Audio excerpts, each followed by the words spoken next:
ชวนให้คิดอนิจจังทุกสิ่งไม่ยั่งยืนจีรังย่อมผุพังตามกาลเวลาจะฝืนให้ยั่งยืนจนสิ้นโลกาอย่าได้หวังดังปรารถนาองค์พระพุทธาท่านตรัสสอนไว้เกิดแล้วคงไม่แคล้วต้องชราแก่อาคราวแก่สมปัญญาทั่วภารามีทมไปเจ็บทุกข์ย่อมเวียนวนมีพ้นใครๆสัตว์โลกล้วนรู้แน่แก่ใจเกิดแก่เจ็บตายหลีกไปไม่พ้นใครหลงคิดหลงติดอัตตา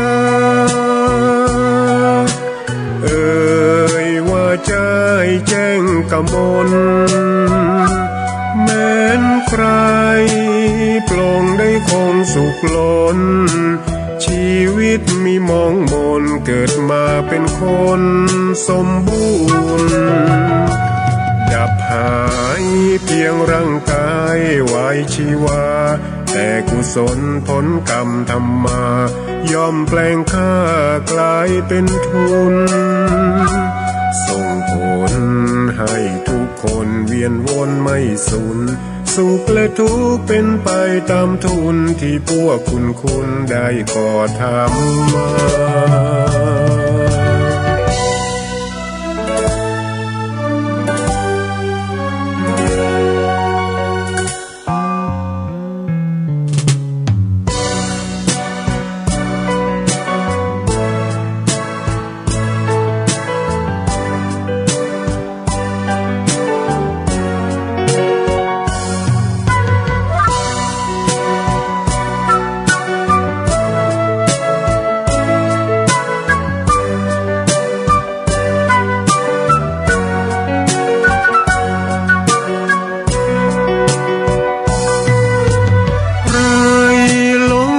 หลงติดอัตตาว่าใจแจ้งกมล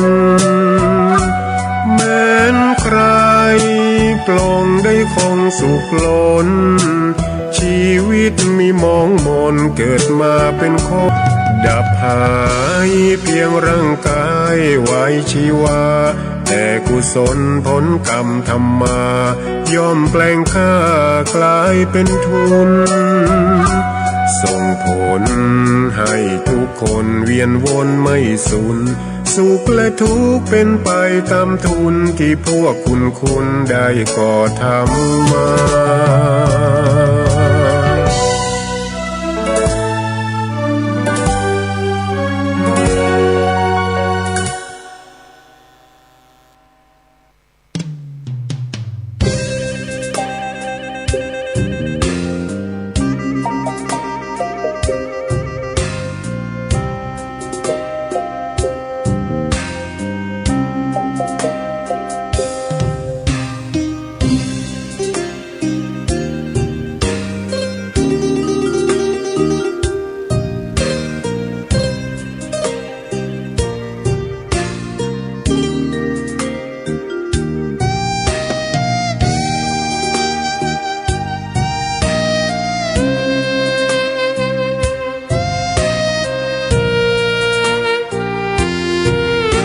เจดีย์ที่วัดดอยน้อ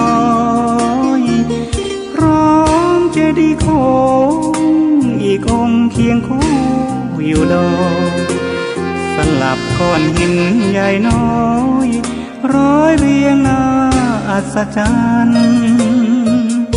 พระธาตุสีทองแงนมองฝูงพึ่งทำรั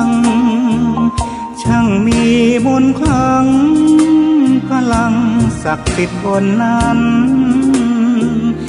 กล่าวคำไหว้สากราบสักการะคนลุกคนฉันสัมผัสถึงสายสัมพันธ์คงเป็นลูกหลานเคยร่วมสร้างบุญวัดดอยน้อยอยู่กลางยอดดอยโรยต่ออำเภอดอยละออเขตติดต่อป่าสางลำพูนเดินทางปลอดภัยจากเชียงใหม่หรือสายลำพูนยินดีต้อนรับนักบุญมาร่วมสร้างทานบารมีตีสามตีสี่เปิดสถานีฟังตุลุงยองนักเทศเสียงทองชื่อเสียงดังก้อง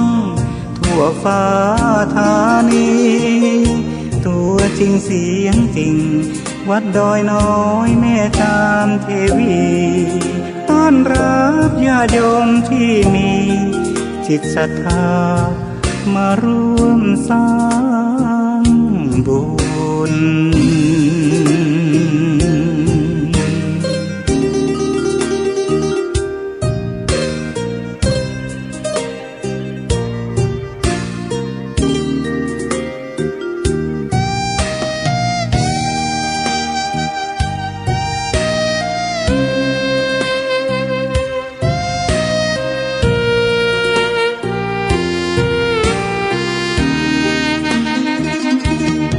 วัดดอยน้อยอยู่กลางยอดดอยโรยต่ออำเภอดอยละออเขตติดต่อป่าสางลำพูนเดินทางปลอดภัยจากเชียงใหม่หรือสายลำพูนยินดีต้อนรับนักบุญมาร่วมสร้างทานบารมีตีสามตีสี่เปิดสถานีฟังตุลุงยองนักเทศเสียงทองชื่อเสียงดังก้องทั่วฟ้าธานีตัวจริงเสียงจริงวัดดอยน้อยแม่จามเทวีต้อนรับญาติโยมที่มีจิตศรัทธามาร่วมสร้า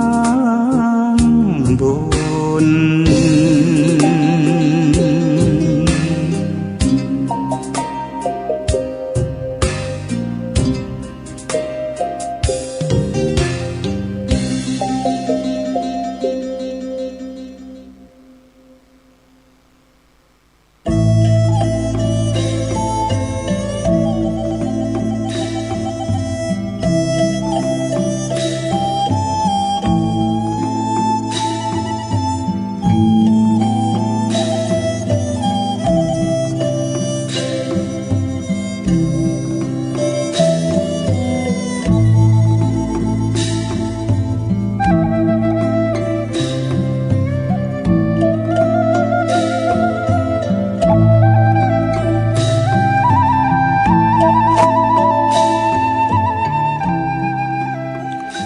วัดจะดี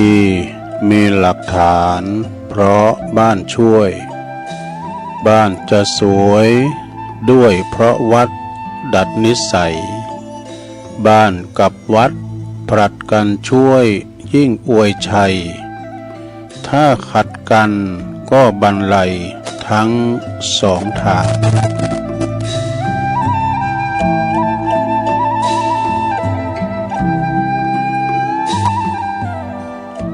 ตื่นเจ้าขึ้นมายิ้มแย้มแจ่มใสทุกโศกโลกภัยหายไปหมดสิ้นขอความนอบน้อมแด่พระรัตนตรัยอันมีพระพุทธพระธรรมพระสงฆ์เป็นสรณะที่พึ่งกราบแนบไต่ไหวสาถวายความเคารพมายังครูบาอาจารย์พระมหาเถรานุเถระ ตันเจ้าคณะพระสังฆาธิการพระภิกษุสามเณรเจ้าจุโตนจุองค์กุวัดวาอารามพร้อมตึงสำนักติภักทรงโดยเจริญปอนมายังบรรดาปออกไม่ออกศรัทธาตันสาธุชนนักศีลนักบุญคุณดีทั้งหลายเนาะ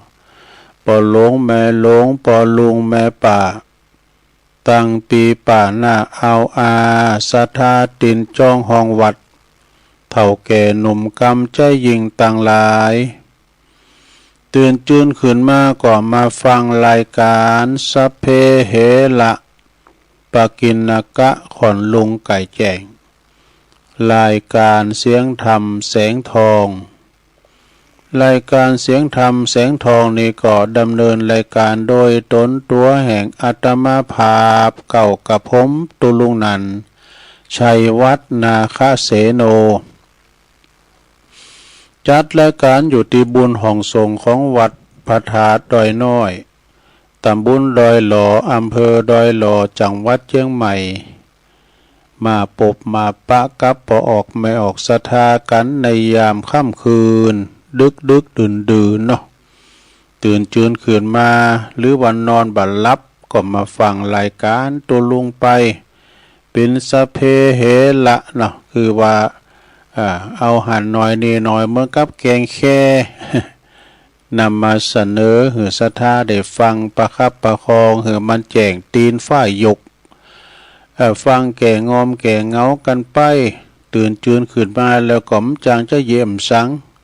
เจ้าอยู่จะลุกมาก็เจ้าอยู่ไว้นะนอนฟังอยู่น่ะเด้อบางทีบางแห่งนี่ก็ฟ้าแพะฟ้าห้องนี่นะฟ้าแมบไกลๆอยู่แต่ตอนนี้มีนะบางทีบางแห่งก็จะมีเป็นพื้นที่เหมือนกับฝุ่นตก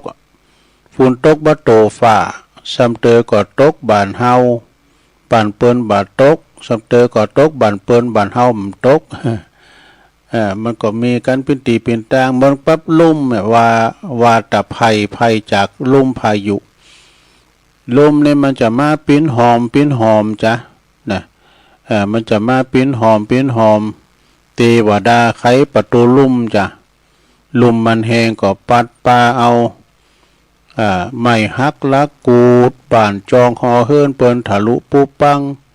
ดินขอดินกระเบื้องปิวไปหลายแผ่นนี่นะเนาะ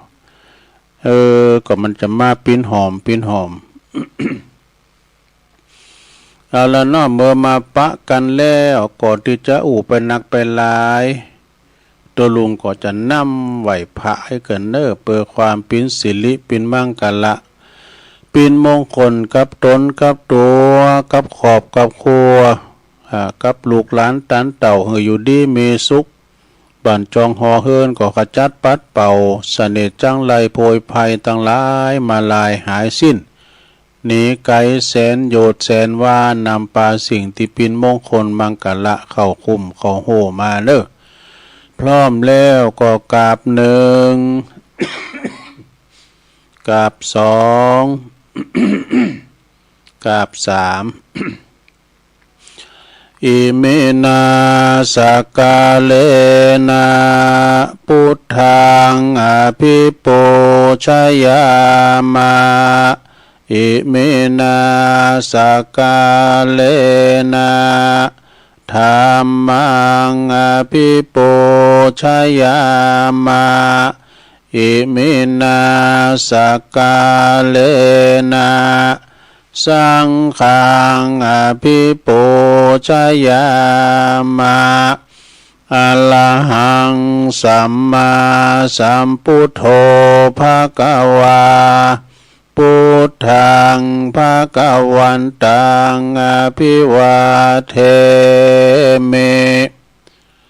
สวากขาโตภะคะวะตาธัมโมธัมมังนัมสสามิสุปฏิปันโนภะคะวะโตสาวกสังโฆสังฆังนะมามินะโม ตัสสะภะคะวะโตอะระหะโตสัมมาสัมพุทธัสสะนะโมตัสสะภะคะวะโตอะระหะโตสัมมาสัมพุทธัสสะนะโมตัสสะภะคะวะโตอะระหะโตสัมมาสัมพุทธัสสะอิติปิโสภะคะวะอะระหังสัมมาสัมพุทโธวิจาจารณะสัมปันโนสุขโตโลกวิโตอนุตตโลปุริสธรรมสารทิสัทธาเทวมนุสสานังพุทโธภควติสวากขาโตภะคะวะตาธัมโมสันติติโกอาคาลิโกเอหิปัสสิโกโอปันนยิโกปัจจตังเวทิตาโปวินโยเหติสุปฏิปันโนภะคะวะโตสาวกสังโฆอุจโจปฏิปันโนภะคะวะโตสาวกสังโฆยายะปฏิปันโนภะคะวะโตสาวกสังโฆสาเมจิปฏิปันโนภะคะวะโตสาวกสังโฆญาติตังจัตตาลิปุริสายุคาเนอัฏฐปุริสาปุคลา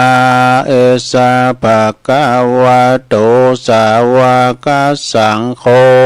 อาหุนายโยปะหุนายโยตะขินายโยอัญจลิกัลลนิโยอนุตตลังปุญญเขตังโลกัสสติจายันโตโปติยามุเลสักกายานังนันเดวาตโนเอวังตวังวิจัยโยโหหิจายาสุจายะมังกัลเลอาปาลาจิตตาปันลังเกสีเสปัทวิปุคะเลอภิเสเกสัพพพุทธานังอากาปโตปโมทาติสุนักตังสุมังกาลังสุปาปาตังสุโหทิตังสุขาโนสุโมโหโตจะสุเยทังพรัมมาจาลิสุปัทขินังกายกัมมังวาจากัมมังปัทขินังปัทขินังมโนกัมมังปณิทิเตปัทขินาปัทขินานิกาตวานะละพันตเถปัทขิเนสัพพิติโยวิวาจันตุสัพพะโลโกวินาศตุมาเตภวัตวันตลายโยสุขีติกายุโกภวะอภิวาทานาสีลิสานิจังวุตตาปัจจายโนจัตตาโลธรรมาวัฏันติอายุวันโนสุขังปะลังเอาละนอศรัทธาญาติโยมทั้งหลายตุลุงก็ปิ้นเก้าปิ้นโหนำสวดมนต์ไปปิ้นตีเรียบร้อยก็ขอคุณพาติตาไหลรัตนะผ่านแผ่วพระเกี่ยวเจ้าตั้งสามประการเนาะจงดลบันดาลมาปกป้องคุ้มครองรักษาวัดวาอารามคงเกี่ยวตั้งสามมาปกป้องรักษาดูแลครูบาอาจารย์พระสงฆ์องค์สามเณรเจ้า ได้มาเข้าสู่ลมภาคาสาวพัฒน์ได้มาปฏิบัติปัดโปวัดวาอารามเนาะ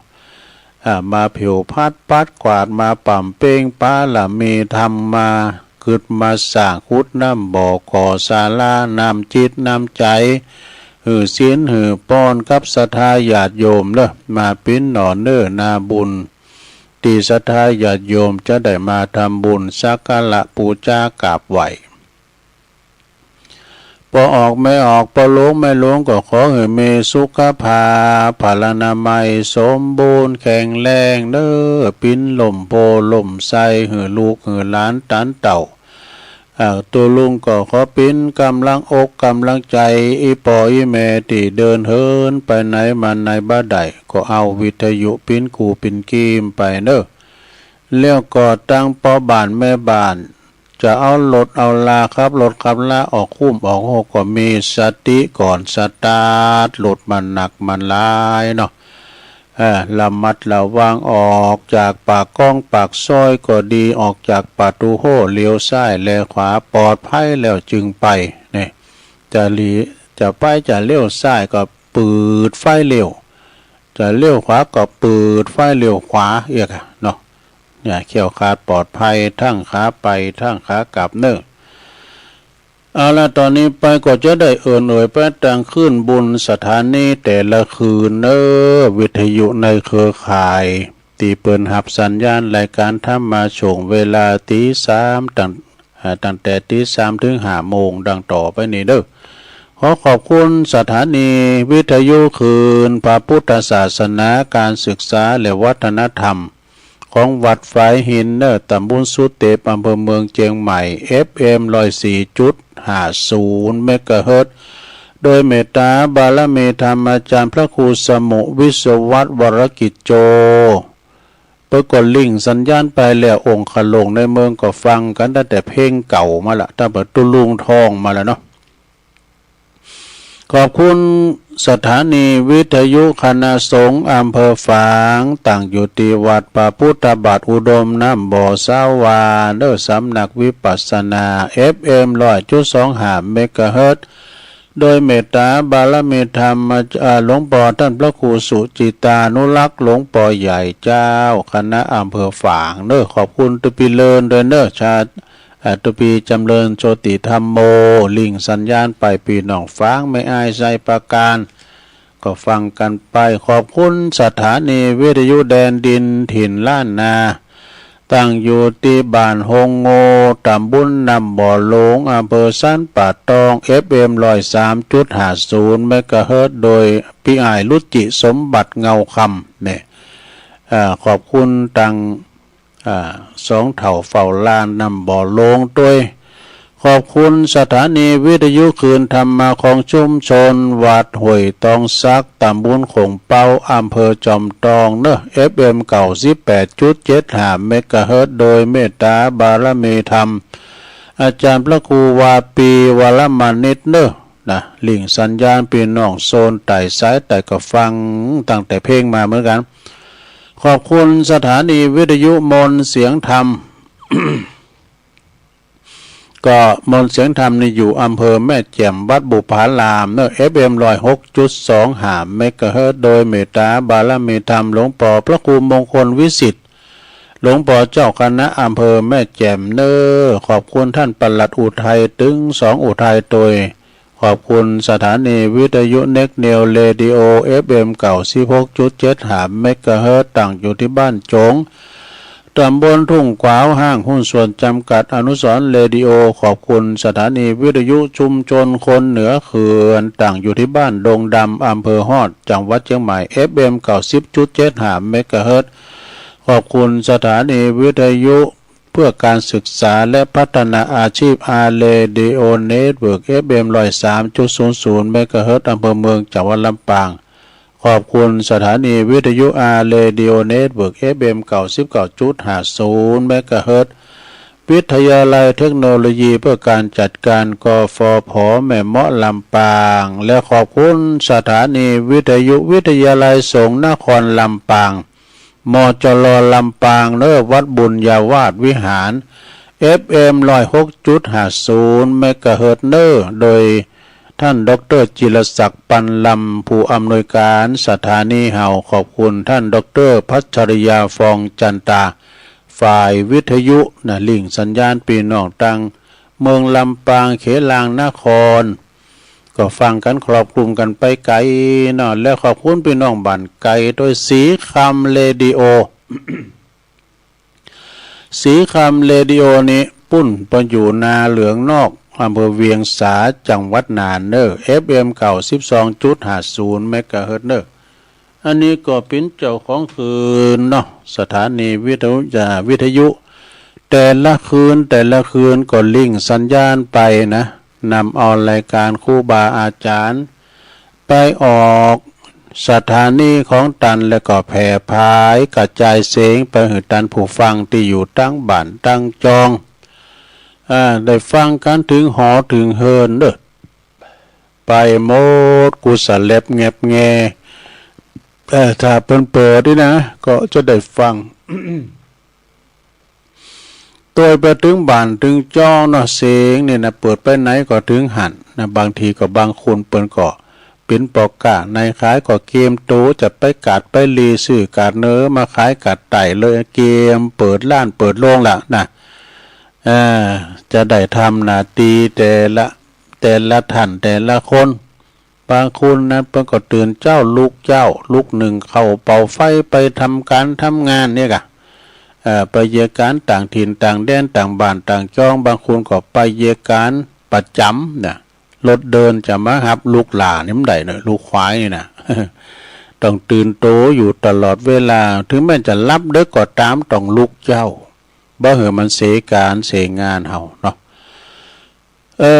ศรัทธาญาติโยมวันนี้มาพบมาปะกันก็ตรงกับวันศุกร์แล้วเนอะวันนี้นะศุกร์เอาเราเสาร์เอาหน่วยศุกร์ที่2กันเนี่ยนะของเดือนพฤษภาคมพุทธศักราช2568มานี่แล้วเดือนพฤษภานะล่ำเมษามาแล้วถ้าใครกึ่งปีแล้วก็เนาะปี68เนี่ยโอ้วันเดินปีนี่มันปันจอดแต่เดี๋ยวก็เดินก็เดี๋ยวก็ปี อีเบ้อเฮาได้แก่เว้ยจะได้เนาะละเด็กละอ่อนที่เปิ้นลุกห่วยลุกดอยมาปิ้นพระปิ้นเนนอยู่ที่วัดเนี่ยนะหลายหลุนเนาะมาในพุทธสอมปีสอมปอโหยังปีขี่โขกอยู่นะแล้วเขาแข็งแรงเด้อพี่น้องคุณดอยลูกคุณดอยนะ เอามาเลี้ยงแล้วก็โตมันใหญ่โว้ยเหรอล่ำโหล่ำเก่าโตเอามาเลี้ยงคุณนะเนาะแล้วมึนนะโตจบไปก็ไปบ้านไปจองเขาเฮียก็ใหญ่โว้ยมือเอาเถ่าโว้ยใช่ไหม เนี่ยสถานะไปตามวัยยะคือความเสื่อมในสังขารเฮาเนี่ยวัยเสื่อมแล้วเราอย่างตัวลุงเขาเนี่ยนะถ้าปิ้นตะวันกับบ่าย3บละก้าแบบเดี๋ยวนี้นะ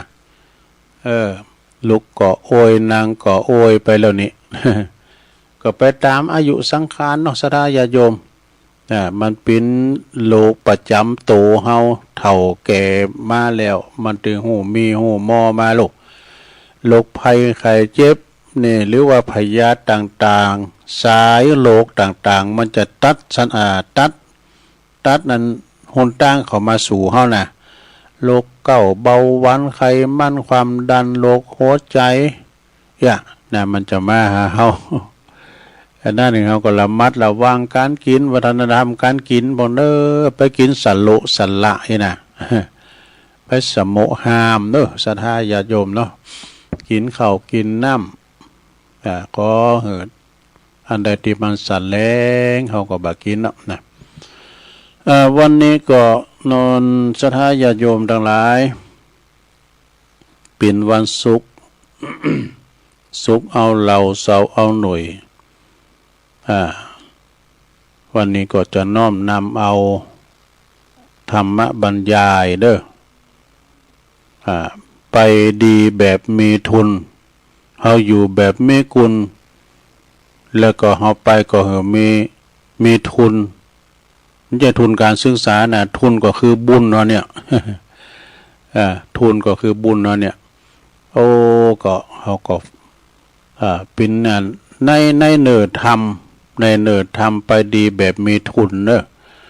อันนี้เป็นเล็บเลงโดยประเดชพระคุณพระศรีธรรมนิเทศนี่หรือว่าอาจารย์ท่านพระมหากมลโชติมันโตเป็นเล็บเลงไว้แล้วตัวลุงก็ต่างทำไว้แล้วเนาะก็จะเริ่มตั้งแต่โง่ควายจ้างม้าเนี่ยนี้เนี่ย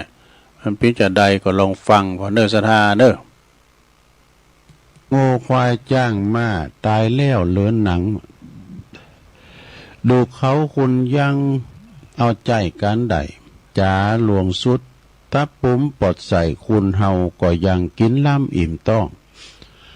มนุษย์เฮาตายสหายปีน้องไผบ่ห่วงของอะไรสุดแต่ดูโพก็เอาควางเสียไก่กูจักเป็นไพ่ผีมาหลอกบ้านผีมาหลอกบ้านเนี่ยสดาญาติโยมทั้งหลายเนาะก็จะมีแต่คุณงามความดีแล้วก็ความชั่วความดีความชั่วเท่านั้นที่ฝากฟังไว้คือคุณกล่าวขานโอ้มก่อนรู้นั้นนะเนาะไอ้เนาะก่อนนะปออันนั้นอ่ะปออันนี้นะเพิ่นอยู่วัดอยู่ว่าประจำมาได้พวกร่มมากวาดวัดก็ว่าใส่เข้าบาทกันแต่กล่าวขานไปอย่างนี้เนาะกล่าวขานตั้งดีนะสมมติว่าหมอนันโอ้หมอนันเนี่ยมันพ้นคุ้นบัดดีนี่คำปอคำแม่ลักเล็กขโมยน้อยนะตายไปก็เดียวเชื่อว่านะมันตรงกันขำสมาเนี่ยหากแม่นว่าทำความดีเอาไว้เขาก็จักซักเสริญเถิดทูลถ้าสร้างอนุสาวรีย์ไว้เป็นอนุสรณ์สดุดีแต่ถ้าหากว่าทำความชั่วเอาไว้แล้วใส่เนอตายไปแล้วก็จะไม่แต่คุณสาบแช่ง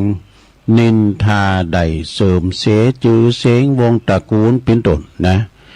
ตามหลักแห่งพระพุทธศาสนาตันจำแนกบุคคลไว้4จำโปกันเนอมีอย่างพอง1ตะโมตัมมะปรายโนนะพวกที่มันมืดมาแล้วก็มืดไปมืดมาแล้วก็มืดไปนะแล้วก็2โชติตามโมโชติปรายโนพวกที่ปนมืดมาแล้วก็สว่างไปแจ้งไปนี่อันนี้ดีเนอะข้อที่3โชติปรายโนพวกที่สว่างมาแล้วก็สว่างไปอันนี้ซ้ำดีข้อที่4โชติตมะปรายโนพวกที่ปนสว่างมาแล้วก็มืดไปอันนี้ขาดทุนแน่นอนพระจะอธิบายจำพวกที่1ก่อนนะคือมืดมาแล้วก็มืดไปนะเป็นอย่างใดเนาะ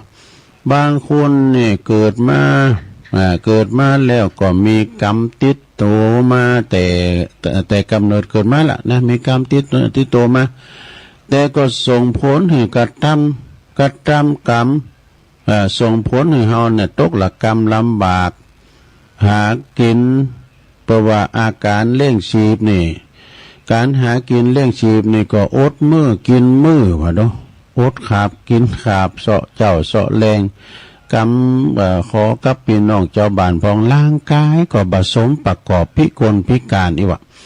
เกิดมาแล้วก็ใจชีวิตเหมือนถูกสาปหือมาเกิดต้องคอยขอทานจากผู้อื่นนี่เช่นว่าแต่เช่นนี้ได้เจอว่ามืดมาคือว่าเกิดมา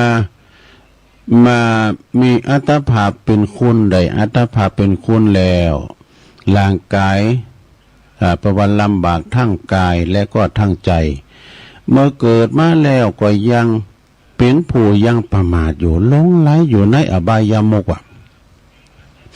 หาเล่งชีพโดยมิจฉาชีพ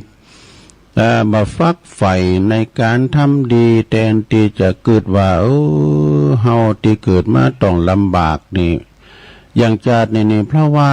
เฮาเนี่ยบัดใส่ใจในการทำความดีไว้ตั้งแต่ในอดีตชาติจ้ะสร้างแต่กรรมบ่ดีไว้จ้ะในขั้นก่อนเนี่ยเอาได้สร้างบุญสร้างกุศลไว้จ้ะย่ำสุขคิดได้หน่อยเนาะผ ลของกรรมนั้นจึงมาตอบสนองเฮาก็ต้องทุกข์ละกรรมลำบากเช่นนี้นะแล้วก็บัพยายามทำความดีแก้ไขกับทำแต่บาปอกุศลต่อไปเอาบาปเป็นทุนเนี่ยเป็นว่านะเพราะว่าเอาบาปติดตัวไปอีกเช่นนี้เรียกว่ามืดมาแล้วก็มืดไปเนอสถานเนอข้อแรกนะต่อไปเป็นข้อที่สองนะลงนะพวกที่ว่าคือว่ามืดมาแล้วก็สว่างไปอันนี้ดีเนอะก็ได้แก่คุณที่เปิ้นเกิดมาแล้วเนาะสถาคุณที่เปิ้นเกิดมาดีบัดดีนะเกิดมาบัดดีอย่างใดก็คือได้รับแต่ความทุกข์ความลำบากยากเข็นใจในการหาเลี้ยงชีพกับหู้ซึกโตว่าได้ว่าโอ้เมื่อเฮาเป็นเช่นนี้เพราะว่าผลของกรรมชั่วในที่เฮาได้ทำไว้แล้วในการก่อนเนี่ยจัดแล้วปังหลังเฮาบ่ได้ทำดีไว้ลูกอย่ากันนั่นเลยโดเราพึงพยายามทำความดีเอาไว้โดยการหาเลี้ยงชีพในทางที่ชอบนะประกอบแต่กรรมดีงามที่ดีงามทำทานรักษาศีลเจริญภาวนาเอาไว้ความตามแต่โอกาสที่เราจะอำนวยนะขยันแล้วก็ในการทำมาหาเลี้ยงชีพจนว่าสามารถยกฐานะความเป็นอยู่แล้วก็จิตใจของตนเนี่ยสูงขึ้นได้นี่อันนี้เป็นวิกฤตเป็นว่าปรับวิกฤตเป็นโอกาสเนาะบุคคลจำพวกนี้มีบ่น้อยที่ปรากฏอยู่ในวงสังคมเฮานี่นะที่เกิดมาแล้วในตระกูลที่ต่ำต้อยแล้วก็สามารถพลิกผันตัวเองให้มีความเจริญก้าวหน้าเป็นที่ยอมรับนับถือของสังคมโดยทั่วไปบุคคลเช่นนี้เป็นเรียกว่ามืดมาแล้วก็สว่างไปคือต้นคดแต่ปลายตรงเป็นว่าอันต่อไปเป็นจำพวกที่สามนะหลวงเด้อจำพวกที่สามนี่เป็นจัดได้ก็คือพวกที่เป็นสว่างมาแล้วก็มืดไป สว่างมาแล้วก็มืดไปเป็นจัดได้ก็คือบางคนนะคนบางคนเกิดมาในตระกูลที่ดีนะหลวงเด้อตระกูลที่ดีมีความสุขสบายบ่เดือดร้อนห้อนใจมันสังในการหาเรื่องชีพนะมีรูปร่างอวัยวะก็ครบถ้วนบริบูรณ์แต่ก็เป็นผู้ที่ประมาทบ่ขวนขวายในการทำคุณงามความดีมัวมุงแต่ความสุขสำราญใส่ตัวเองก่อบาปอกุศลกรรมเลี้ยงชีพโดยการอาการที่บ่ชอบนี่เนาะเพิกเฉยต่อการหือตานรักษาศีลเจริญเมตตาภาวนานะ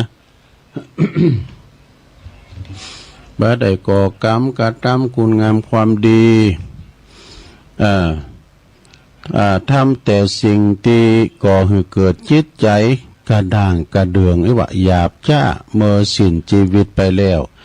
ยอมเข้าถึงอบายภูมิก็คือนรกเปรตอสุรกาย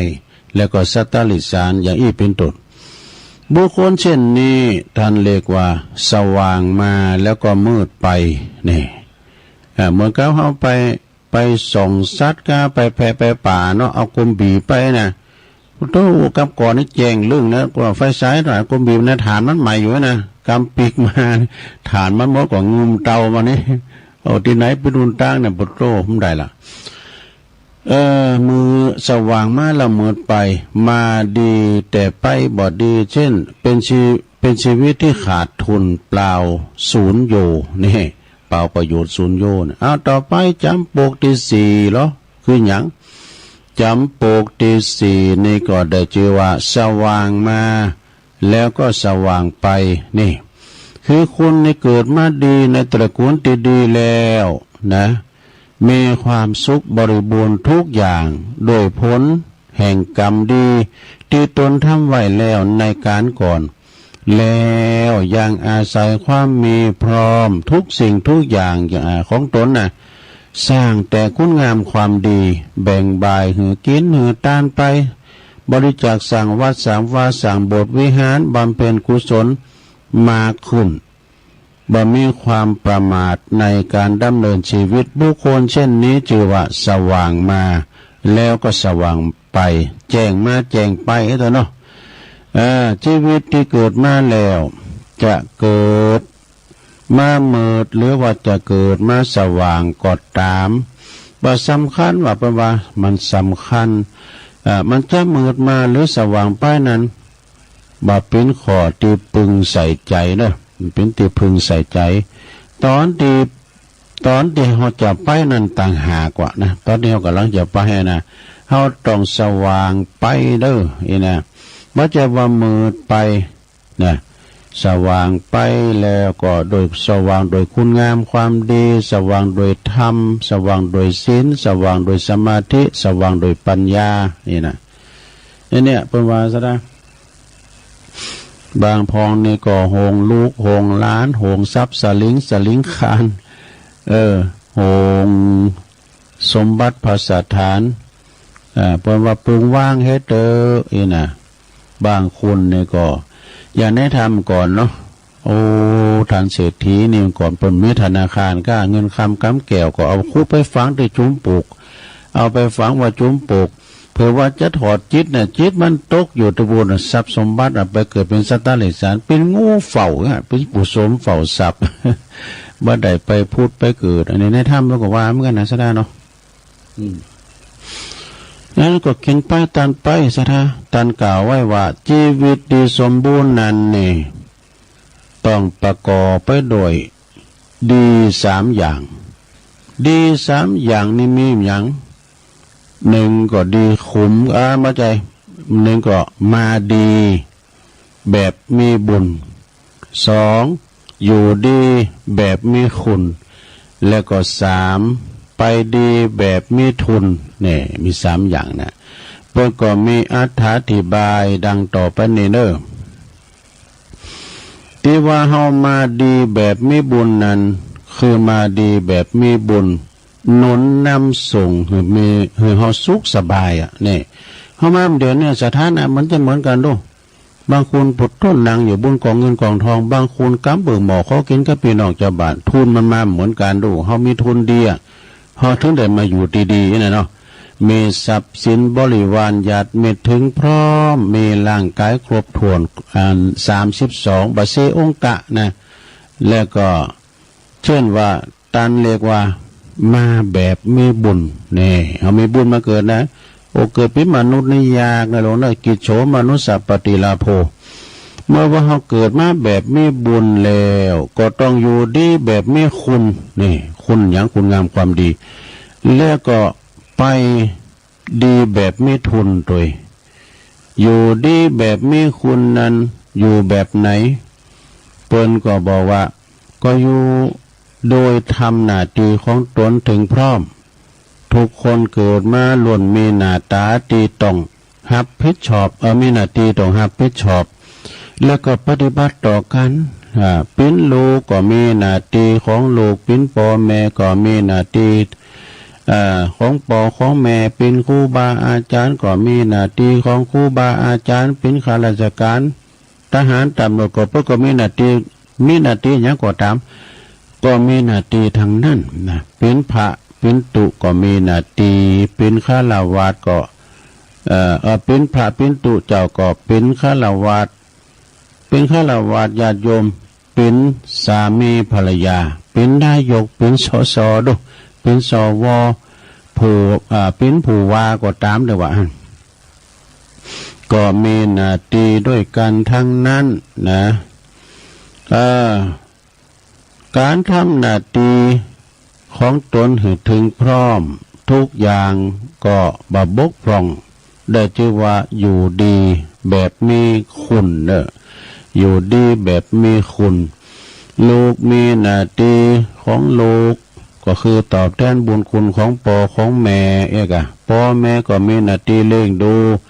แนะนำสั่งสอนให้ลูกให้เต่าเป็นคนดีเนอะอาจารย์เนาะครูบาอาจารย์ก็มีหน้าที่สั่งสอนให้การศึกษาอบรมสั่งสอนศิษย์เป็นพระก็มีหน้าที่เผยแผ่ธรรมะสามีกาภรรยาก็มีหน้าที่เลี้ยงครอบครัวบ้านนอกใจคู่ครองนะแม่ว่าเป็นอันเป็นสุมาณะเป็นนายกเป็นสสเป็นสวผู้ว่าเปิ้นก็มีหน้าที่ก็คือการบริหารชุมชนการบริหารประเทศชาติให้เจริญรุ่งเรืองนะผู้ที่มีหน้าที่ของตนให้บริสุทธิ์พุทธผ่องบริบูรณ์ให้ถูกต้องแล้วก็บ่ขาดตกบกพร่องแต่อย่างใดก็ยอมได้ชื่อว่าเป็นผู้อยู่ดีแบบมีคุณก็คืออยู่แบบมีคุณงามความดีนั่นเองเนี่ยเมื่อว่าเฮามาดีแบบมีบุญแล้วอยู่ดีแบบมีคุณแล้วเพื่อให้ชีวิตมันสมบูรณ์ยิ่งขึ้นเวลาว่าไปต้องเป็นนั่นแบบเวลาเฮาไปต้องไปแบบมีทุนนะทุนในที่นี้ก็หมายถึงบุญกุศลบุญกุศลนี่นะสระความตายเป็นสิ่งที่บ่แน่นอนเป็นของที่บ่มีนิมิตบอกหือฮู้ลงหน้าเด้อความตายนะว่าเฮาจะตายมื้อใดเฮาจะไปตายที่ไหนเฮาจะตายเวลาใดเมื่อค่ำยามคืนนะไอ้หอมฮู้หรอกฉะนั้นเวลานี่ฉะนั้นเฮาจึงควรเตรียมตัวก่อนที่เฮาจะตายไว้ให้พร้อมก่อนที่ความตายจะมาถึงเฮานะโดยบ่เพิกเฉยต่อการทำดีดุจผู้ที่จะเดินทางไกลนะจัดเตรียมสเสบียงกลางไว้พร้อมแล้วนะแล้วก็พร้อมที่จะเดินทางไกลตลอดเวลานะบ่ภาวะพะวงกับสิ่งอันใดอันหนึ่งแล้วคือพร้อมนะการที่จะไปสู่โลกหน้าเบื้องหน้านี่พร้อมนะเปรียบเหมือนอย่างเปรียบใดกับการเดินทางไกลต้องเตรียมเสบียงนะปลาไทยยังข้าวห่อไว้ให้พร้อมเสบียงในที่นี้ก็คือสังก็คือบุญกุศลทำแล้วลงมีการหือตานหักษาศีลแล้วก็เจริญภาวนาอย่างอี้เป็นต้นเพื่อว่าผู้ที่จะไปยังบุญกุศลนี่ถึงพร้อมแล้วเมื่อว่าเฮารับตาไปเลยว่าเมื่อเฮาลาหลับรับขันไปสู่ปาลโลกไปไหนนะยอมได้ชื่อว่าไปดีแบบมีทุนไปดีแบบมีทุนแล้วตานทั้งหลายชีวิตของสัมพสัตว์นี่นะยอมไหลเลือนเคลื่อนไปสู่ปากตั้งแห่งความตายโดยเสมอภาคกันนี่บ่มีไผที่จะหลอดป่นไปได้นะดังที่เฮา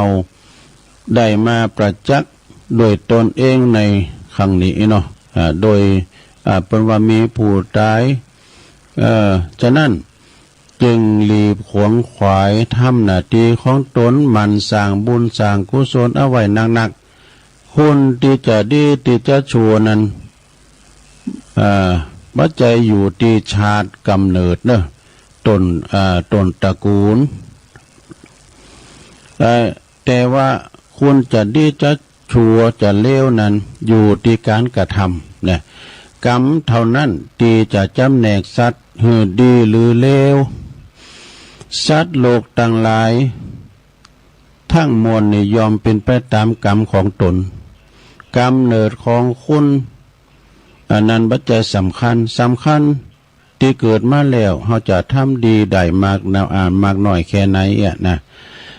จะสว่างมาหรือว่าจะมืดไปก็ตามแต่ตอนที่เราจะไปนะคือสว่างคือแจ้งไปวะนะคือแจ้งไปเกิดมาจะมีบุญหรือว่าบ่มีหรือว่าบ่สำคัญนี่นะเพราะว่าเกิดมาจะมีบุญหรือบ่มีนะบ่สำคัญแต่เกิดมาแล้วต้องอยู่ มีคุณแล้วก็ต้องทำแบบมีทุน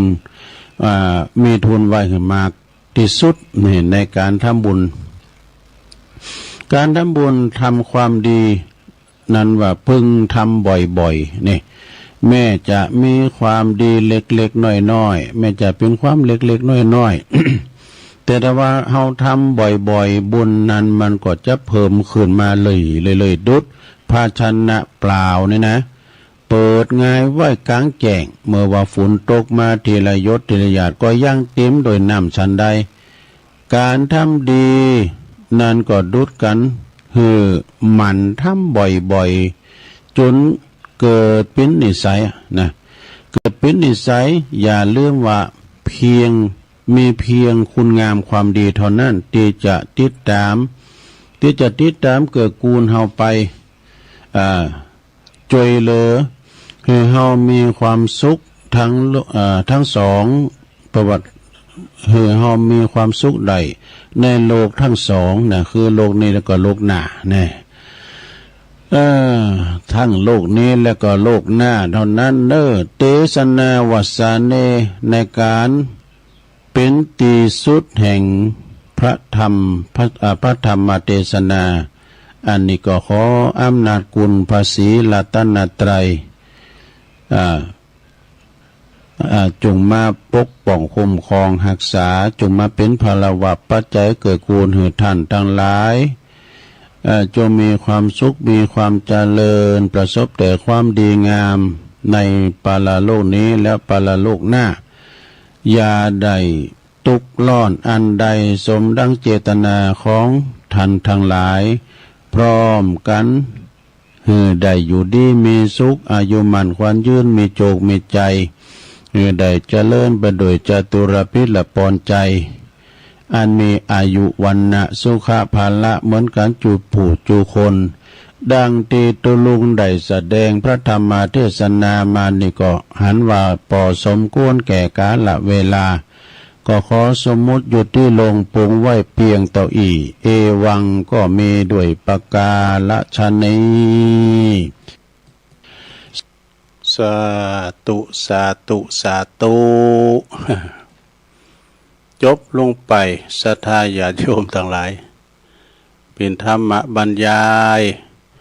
เฮามีทุนเฮาต้องแปลงทุนไปตั้งหน้าอีน่ะเปิ้นว่านะศรัทธาญาติโยมเปิ้นว่าทำไปดีแบบมีทุนก็คือบุญกุศลนั่นเองเนาะศรัทธาเดี๋ยวเอาปอนทำไม่เกินเด้อเอาปอนทำวันนั้นได้อ่านหัวนะอันนี้มันอยู่ข้างอยู่ตีนในปอบนี่นะก็ศรัทธาแม่ไพยอดคำลือบ้านแม่จ้องเนี่ยแม่จ้องเนี่ยเนาะบ้านแม่จ้องโมซีก็มีมานิซองหนึ่งก็เอาปอนด้วยกันเลยสัพปิติโยวิวาจันตุสัพพะโลโกวินัสสตุมาเตภวัตวันตลายโยสุขีติคายุโกภวะ อภิวาตานาสีลิสานิจังวุธาปจายโนจัตตาโลธรรมาวัฏันติอายุวันโนสุขังปะลังเอาแล้ว อยู่ดีมีสุขลงศรัทธาญาติโยมทั้งหลายเนาะให้ฟังเทศน์ฟังธรรมไปแล้วต่อไปเอานี่มาวาดให้หน่อยนะว่าโกวาดบางพองก็ว่าสังอันนี้ตุนะอายตนะภายใน6อายตนะภายนอก6มันมีอย่างปรำอายตนะภายนอกภายในนั่นก็คือได้แก่มี6อย่างตาหูจมูกลิ้นกายใจนะหรือว่าอินทรีย์6เปิ้นก็ห้องเนาะเปิ้นก็เล็กอายตนะนั้นก็คือเครื่องหูและก็สิ่งที่หูอายตนะภายในก็คือสิ่งคือเครื่อง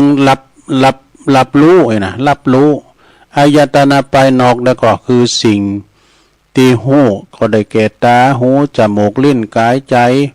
อายตนะภายในซึ่งก็เป็นอินทรีย์หรือว่าเป็นนั้นเครื่องรับหูอายตนะภายนอกนะก็คือตาได้หัน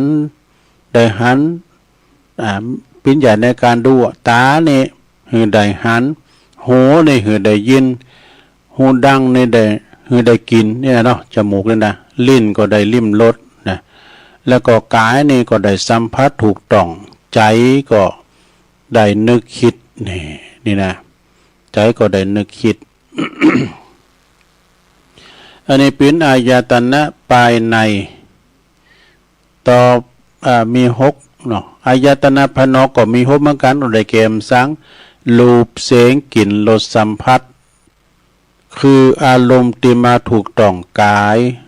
เรียกว่าธรรมารมณ์แล้วก็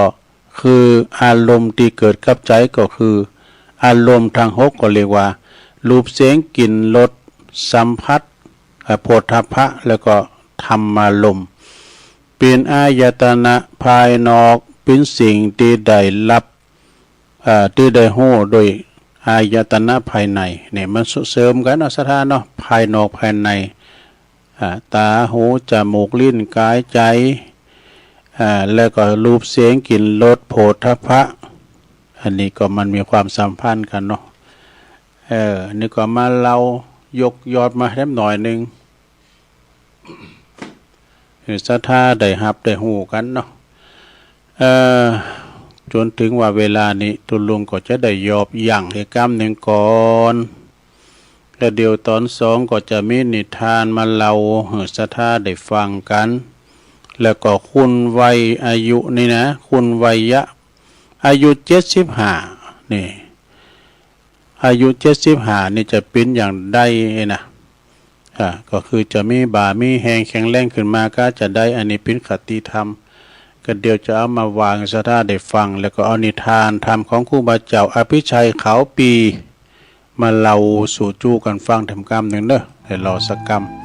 ตอนนี้ก็ยอบย่างก่อนเนาะศรัทธาตุลุงพักเบรกสักกรรมเดียวกันเด้อเดี๋ยวมาปะกันในชั่วโมงที่2กันต่อไปเด้อ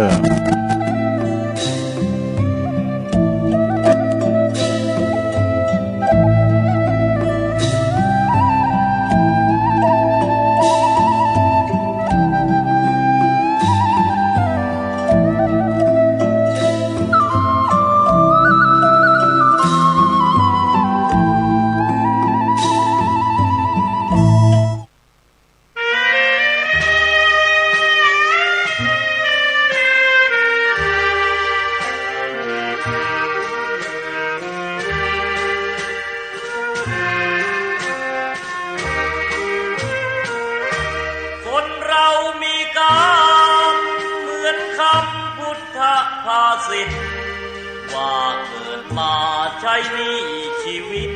ลิขิตไปตามบาปกรรมสร้างมาเกิดมาเป็นคนบ้างมีบ้างจนเป็นธรรมดาเหมือนเป็นสัญญาโลกเรานี้นาเปรียบโรงละครเกิดมาทุกคนไม่พ้นที่เชิงตะกอนเหลือตัวล่อนจอนที่หลับที่นอนเหมือนกันคือโลกคนเรามีกรรมต้องทำกุศลไว้บ้าง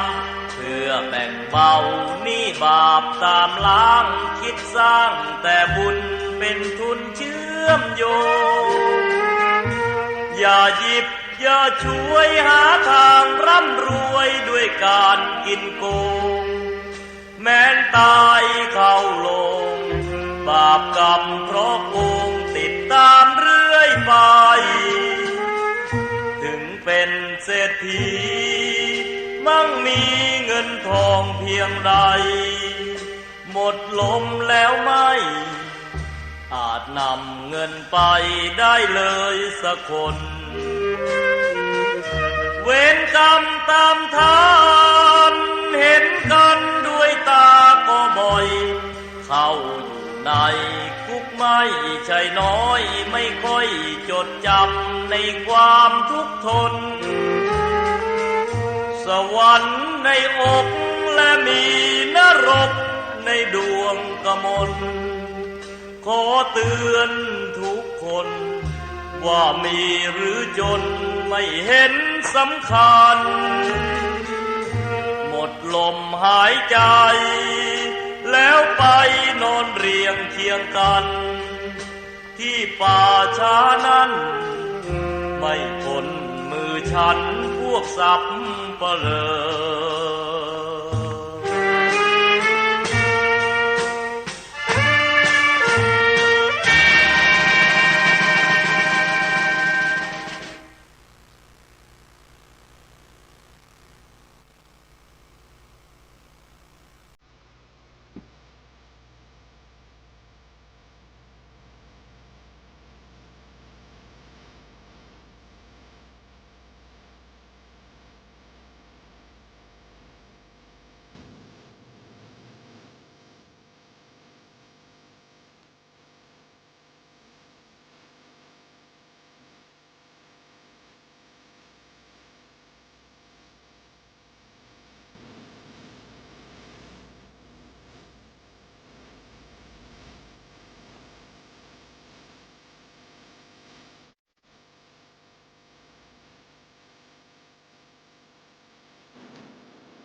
เอาแล้วศรัทธาญาติโยมต่างหลายเนาะ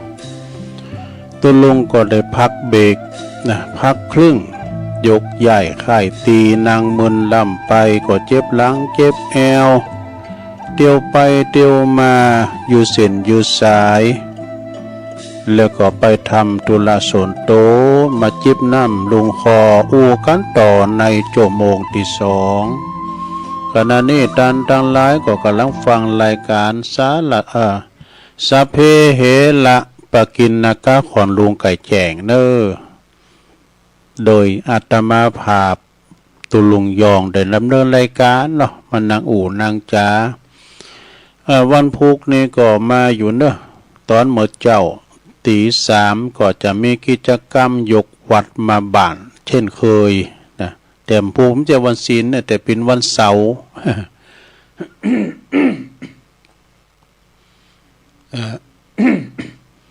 วันศีลเนี่ยจะเป็นวันที่สี่เหมือนกันเนาะเป็นวันติดพอดีเนาะสถาขณะนี้ตันก็กำลังฟังเวลาบ่เดี๋ยวนี้ตีสี่กับ4 นาทีละดูสถา4 โมง 4 นาทีแล้วลุกกันมาพองแล้วบอตื่นจืนขึ้นมาก็ฟังรายการกันไปลุกหนึ่งเข่าเป่าไฟ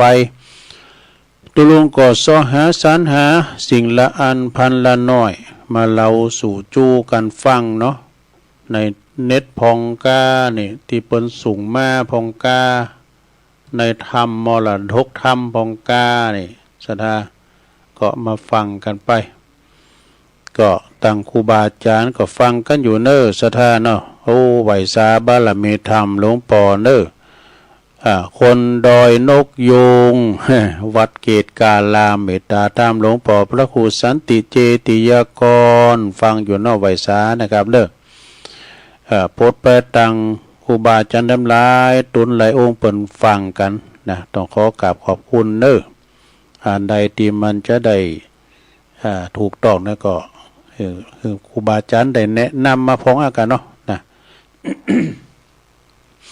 ก็เอิ่นไปตั้งแก่เก่าเนาะแก่เก่าก็ฟังอยู่ก้ามันได้ตักตายมาดูแก่เก่าปุ้นจูดตั้งสันกำแพงไอทองบินปีสมเพชรเขาดอยโตนดอยแก่นเดียวปุ่นอุ้ยลาเหรออุ้ยลาเราฟังอยู่อุ้ยลาวงสายยะโปโตเก่า16แล้วเนอะหิมร้อยแล้วนะอุ้ยลา120เนาะ ปูนอยู่อันบ้านดุงหาดนาคปุ่นเนาะเพิ่นก็คงจะฟังกันอยู่หลายก็หลายตุนหลายองค์หลายคูณก็ฟังกันไปวันนี้ก็น้อมนำเอานะอายุ75นี่จะปิ้นจะได้ก็เดี๋ยวก็ลองฟังก่อนเด้อลงเด้อตั้งไว้แล้วอันนี้ปิ้นโตโจยสถาก็ฟังก่อนเด้อส่งมาโดยแม่จันเลื่อนใสเด้อลองฟังพอคุณวัยอายุ75เนี่ยนะแม่จันเลื่อนใสเปิ้นว่าควรที่จะไปแอวเพพองนะเปิ้นว่าอายุ75ก่อนอายุ75นี่ไปเที่ยวกันเชพองเด้อพี่น้องก่อนที่จะนะก่อนที่จะหยังพองก่อนที่จะเดินบ่ไหวเนี่ยเที่ยวบ่ไหวไว้ย่องไว้แย่งเอาแล้วนะแล้วก็ใจบ่ใครสู้ไหวก็ยังบ่หนุ่มๆในม้อยในหมูกะนี่นะใจบ่สู้แล้วก็พอมหันดูไม่เห็นก็คือตามันสายตามันเลอะเลยน่ะก็มันใส่แว่นนี่อ่านทำดื่มใดด้วย ก็เหมือนกันน่ะเนาะใจบ่สู้ดูบ่เห็นแล้วก็อินบ่ยืดอินบ่ยืดน่ะก็คือหมายความว่าอินมันขอดจ้ะมันลุกก็โอยนั่งก็โอยอันลุกในตะลุกก่อยนะอินมันหยุดนะแล้วก็กินแล้วจืดลิ้นมันสัมผัสนะสถาญาติโยมทั้งหลายก่อนนี่บทรู้กันเฮาแดงเปิงเหลืองเอาดีแพทตอนนั้นคุมลิ้วว่าเดี๋ยวนี้มายิ้มสัมผัสไว้หมูคุมหมูจิ้มมันลิ้นหอมสัมผัสไปแล้วนะเปิ้นว่าลิ้นมันไข่สัมผัสกินเนี่ยก็จืดก็จางเนยหืดหอบเนี่ยกินไม่จืดเนยหืดหอบก็เยอะหน่อยก็เป็นมอยเนี่ยนะอิดนะเตียวไปหันหน่อยก็อิดมอยเนี่ยแล้วก็สอบลำคาญการพายเยอะขวางหูขวางแล้วก็เป็นว่าลำคาญเบอร์หน่อยลำคาญลูกลำคาญหลานไปปากันมาเดินนี่ไปละอ่อนสู้เนี่ยนะเปิ้นเดินยังหน่อยก็ฟังเสียงเพลงย้ำก่อนนี่โหมตึกอ่ะเดี๋ยวนี้การฟังเข่าหูออกหูก็มันมันบ้าโมนมันไวเขามันไปแล้วเนาะลำคาญชอบลำคาญลูกหลานเบื่อเอาแล้วคุณเท่านี้มาจุ่ม3 ดิ้มแล้วฮะนะคุณลูกหลานเบื่อแล้ว ไม่เหลือเพื่อนเปิ้นเฮาเนี่ยเปิ้นพ่อหลวงเปิ้นแม่หลวงเปิ้นตุนะโอ้ก่อนนี่โปรตุซี่กันได้เขาลุ่มหายตายจากกันไปหมดว่ะนะไม่เหลือเพื่อน ก็มันก็เป็นธรรมดาเนาะจติจลาพยาธิมรณะเกิดแก่เจ็บตายเป็นธรรมดานะเหมือนในธรรมนะกงกรรมกงเกวนลูกปอเดียวแม่เดียวกันเกิดมายำทลากันบ่ายเก้ายึดตุกเขาหยอกเขาแปรอีหลานี่มันโลยมเลยอ่ะนะมันจะเหมือนกันแม้แต่ความคิดความมันคิดแล้วก็รูปร่างลักษณะบางคนก็หล่อบางคนก็งาม เนี่ยเนาะไม่เหลือเพื่อนแล้วก็ลืมเลือนเลอะเทอะเนี่ยมันลืมไปหมดศรัทธาญาติโยมอะไรอันนี้คือคูณไก่ที่จะถึงวัย75เนอะแล้วกันมันเฒ่ามาแล้วยื้อต่อหมายความว่าการเฒ่ามาแล้วจะยื้อจะฮือแก่จ้าเบิ้นก็บอกว่าเป็นตั้งหลบหน่อยเนี่ยเป็นตั้งหลบนะมันตั้งบุกตั้งหลบคือใครแก่จ้าก็ครบละอ่อนวะเนี่ยครบเด็กเป็นหลัก ละอ่อนเนาะครบเด็กสร้างบ้านครบหัวล้านมันใจมันเข่ากันได้เปิ้นว่าครบเด็กเป็นหลักสองอย่าไปจมปลักอยู่กับวัดวา นานขึ้นหลีกเลียงตอนนี้ได้หมดสามทำหัวเลาะเฮฮาว่ามนงานสันเล่าจิตใจเบิกบานนี่นะเนาะสามหัวเลาะเฮฮาสี่ลามกบางครั้งดูห้าฟังเพลงเป็นประจำนี่ฟังเพลงเป็นประจำเนอะสราเด้อหก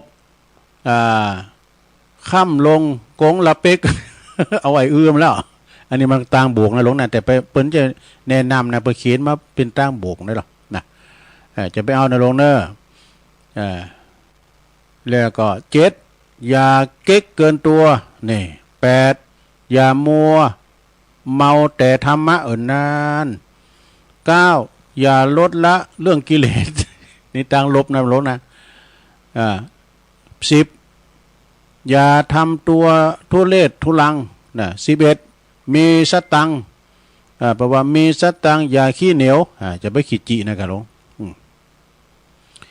12ท่องเที่ยวให้สำราญนี่13ทำตัวเบิกบานล่าเริงเริงล่า14อย่าช้าอยู่ใหญ่ใจทำเลยแน่อย่าช้าอยู่ใหญ่ใส่ใจทำเลยจบสดาอันนี้เป็นผักตังหลบเนอะคิดตังหลบนะ เอามาเราสู่จู้กันฟังปิ้นแก่กลุ่มไปอันกำก่อนนี่ก็ดีแต่นะสดาเนาะปิ้นคติธรรมเนี่ยขอบคุณแม่จันแม่จันเลื่อนใสเดี๋ยวเสาะหางไอ้นิกรใช้น้อยทำเต้นก่อนผู้ก่อน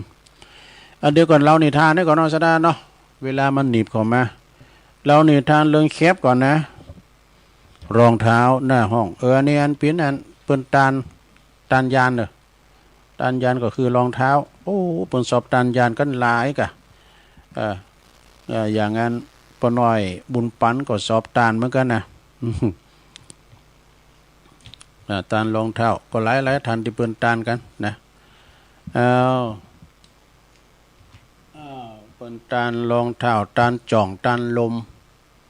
ปิ้นจะใดลองฟังพอเปิ้นว่าเรื่องสังฆพราหมณ์นะมีมาในนิทานเรื่องหนึ่งมีมาในชาดกเนี่ยโพธิสัตว์โตครั้งเมื่อพระโพธิสัตว์เจ้าเปิ้นบังเกิดเป็นตระกูลพราหมณ์เด้อเป็นพราหมณ์นะเป็นพราหมณ์อยู่ในเมืองโลหะนีเมืองโมหะนีนะมีความยินดีได้ถวายลมหรือว่าจ่องแล้วก็รองเท้านี่แก่พระปัจเจกโพธิเปิ้นตานในขณะที่เปิ้นกำลังเดินธรรมยาตราอย่างมหาสมศาสตร์นะกะเตียวไปกลางแดดกลางห้อนว่ามีลมมีจ่องมีแคบซุบสุมาตีนก็ห้อนโหก็บริสัยเม้งแล้วก็พราหมณ์นี่เปิ้นก็มีความตั้งใจตานแคบหรือว่าตานรองเท้าแล้วก็ตานลมตานจ่องสองอย่างนี้นะแล้วก็ไปตานแล้วก็อันพราหมณ์หรือว่ามนุษย์หนุ่มเปิ้นก็ไปขึ้นเฮอซัมเป้าเด้อเปิ้นเป็นพระโพธิสัตว์เจ้านะเปิ้นมาเกิดเป็นพราหมณ์เนี่ยนะลงไปขี่เฮอซัมเป้าก็แล่นไปปุดได้7 วันกับว่าหั่น อยู่กลางแม่น้ำทะเลแม่กะนากลางแม่น้ำมหาสมุทรทะเลพุ่นนะปรากฏว่าเฮอซัมเป้านั้นแตกว่าทำลายลงเฮออับปางแล้วปวดโว้ปรากฏว่ามนุษย์ต่างหลายตายกันเป็นจำนวนหนักนะลุ่มหายแต่จากลอยน้ำกันไปมีติปาติปึงแต่เนี่ยเฮอซัมเป้าอันแต่มนุษย์ตายไปจะหลายแล้วก็แต่ว่าเหลือแต่โพธิสัตว์เจ้าพระโพธิสัตว์เจ้ากับบุรุษอุปถากนี่คือหมายความว่าบุรุษอุปถากก็คือเปิ้นเป็นคุณบาทเนี่ยนะ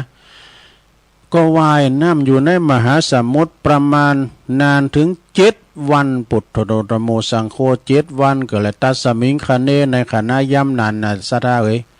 ปรากฏว่ามีเทพธิดาชื่อว่ามณีเมขลานี่นางมณีเมขลานี่ซึ่งเป็นผู้รักษายังมหาสมุทรนะโอ้ก็ฮู้ว่าพระโพธิสัตว์เจ้านี่เป็นผู้ที่บริสุทธิ์เปิ้นรักษาศีลมาเปิ้นว่ายน้ำมามีความลำบากได้7 วันก่อนนี่นะโอ้ก็มีความสงสารไม่จะคิดจะจ่วยเหลือจึงเนรมิตว่าเป็นเฮอซัมเป้าลำใหญ่เต็มไปด้วยแก้ว7 ประการดอกเจิญพระโพธิสัตว์เจ้านี่ขึ้นสู่เฮอซัมเป้าโสภาอันงามนี่เฮอซัมเป้านี่นะมันมีแก้วมีแสง7 ประการเกินแต่นางเทพธิดานี่ก็บาเล่งแลดูซึ่งมนุษย์นั้นก็คืออันผู้ที่อุปถากโดยพระโพธิสัตว์เจ้านะเพื่อว่าเปิ้นมีบุญปอได้ขึ้นเฮอได้เนี่ยจะเยอะจะได้ดีเนี่ยมนุษย์อุปถากเนี่ยเปิ้นติดสอยหอยตามพระโพธิสัตว์เจ้ามาตลอดปรากฏว่าพระโพธิสัตว์เจ้าก็หันอาการดังนั้นแล้วก็เลยแบ่งเป็นว่าจึงแบ่งส่วนกุศลส่วนบุญที่มีตานเป็นตนให้แก่บุรุษอุปถากนั้นเนี่ยเพิ่นแบ่งบุญคนใดวะนะบุรุษนั้นก็เลยได้รับส่วนบุญในขณะนั้นนะนางมณีเมขลาก็จึงมีความกรุณาได้เชิญบุรุษหนุ่มที่อุปถากพระโพธิสัตว์เจ้านั้นขึ้นยังเฮอซัมเปานี่รอดตายแล้วเอา เมื่อว่าเดินทางมาแล้วก็นางเมขลานี่ก็ปามาส่งถึงสถานตีอยู่สำลานแห่งตนแล้วโดยอนุภาพเนาะกุศลตีได้อนุโมทนา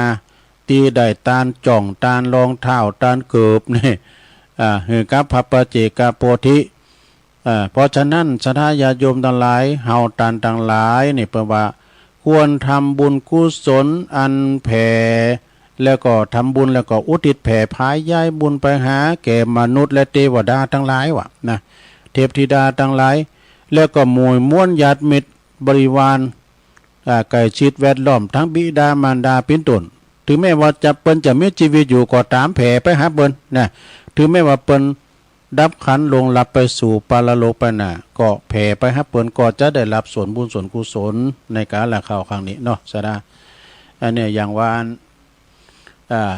นิทานนี่ก็จบลงไปเนาะสดาเนาะจบลงไปนิทานเรื่องตานเกือบรองเท้า เป็นนิทานธรรมเหมือนกันเด้ออันนี้ก็เป็นนิทานธรรมเหมือนกันนะศรัทธาญาติโยมทั้งหลายนิทานอย่างใดก็ลองฟังก่อนเด้อนิทานธรรมนี้ก็มาในหนังสือของครูบาเจ้าอภิชัยขาวปีของครูบาเจ้าอภิชัยขาวปีนี่เพิ่นว่าจะได้ศรัทธาลองฟังก่อนเด้อเพิ่นว่านิทานกรรมฐานนะนิทานกรรมฐานเนี่ยเพิ่นบอกว่า ที่ไปยังมีนายห้อยนายลอยนะเนาะนายห้อยปิ้นปอกกาโง่คนหนึ่งเนอะปลาเอาบริวาร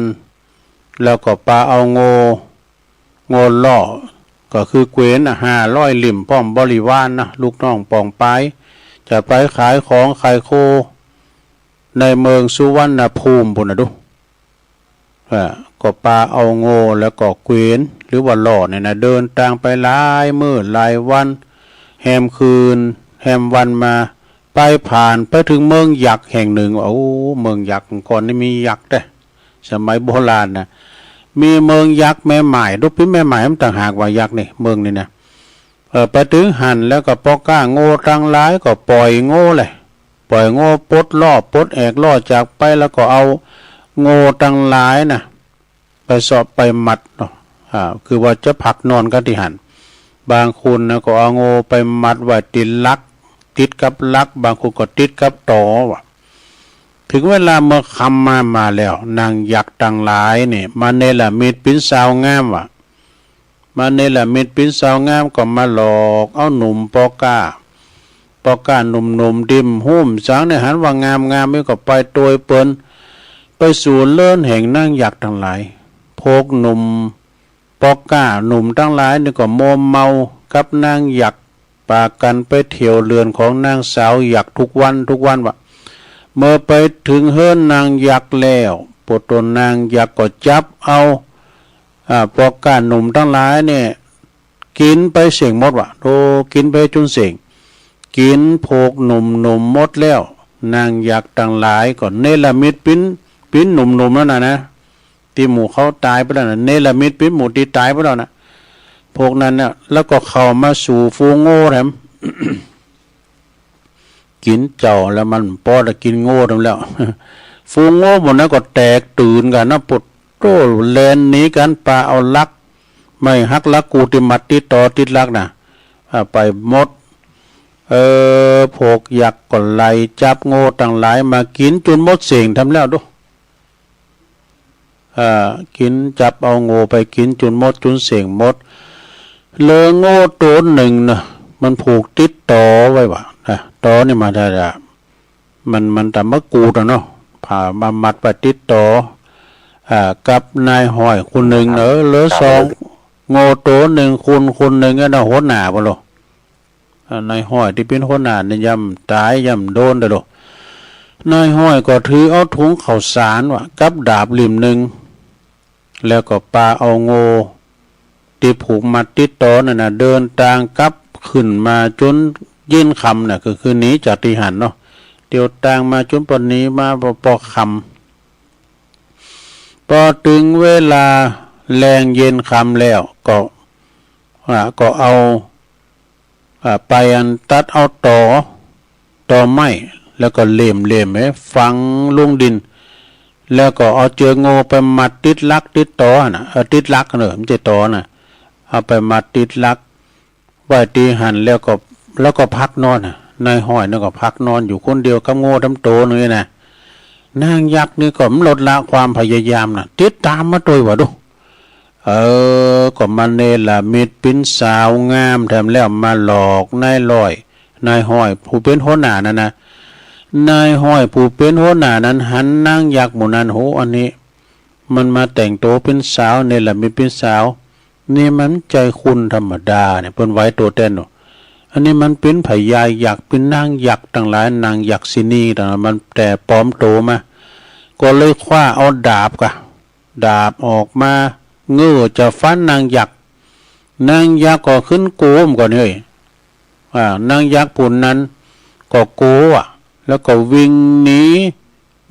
เขาแลนไปไหนแลนไปหาโง่เนาะแล้วโง่ตอนนั้นก็ตกใจว่ะชุดป้าเอาลักนั้นออกไปให้มันมัดติดลักเนี่ยเนาะมันมัดติดต่อด้วยนางยักษ์ก็เลยไล่ไปยับเอาโง่ตัวนั้นกินเฮโง่ตัวนั้นก็ยังตายอยู่นายห้อยก็มดทาแล้วก็ตอนนั้นเนาะก็เลยถือเอาถุงข้าวสารถือเอาถุงข้าวสารกับดาบริมนั้นกลับมาจนถึงบ้านนั่นปิกมาโต๊ะเป่าหรือดาบริมเดียว โดยเหตุนี้แลเนี่ยเดิมทีนายห้อยยังเหลือโง่ทำตัวหนึ่งเนี่ยก็เพราะว่าปึงตอ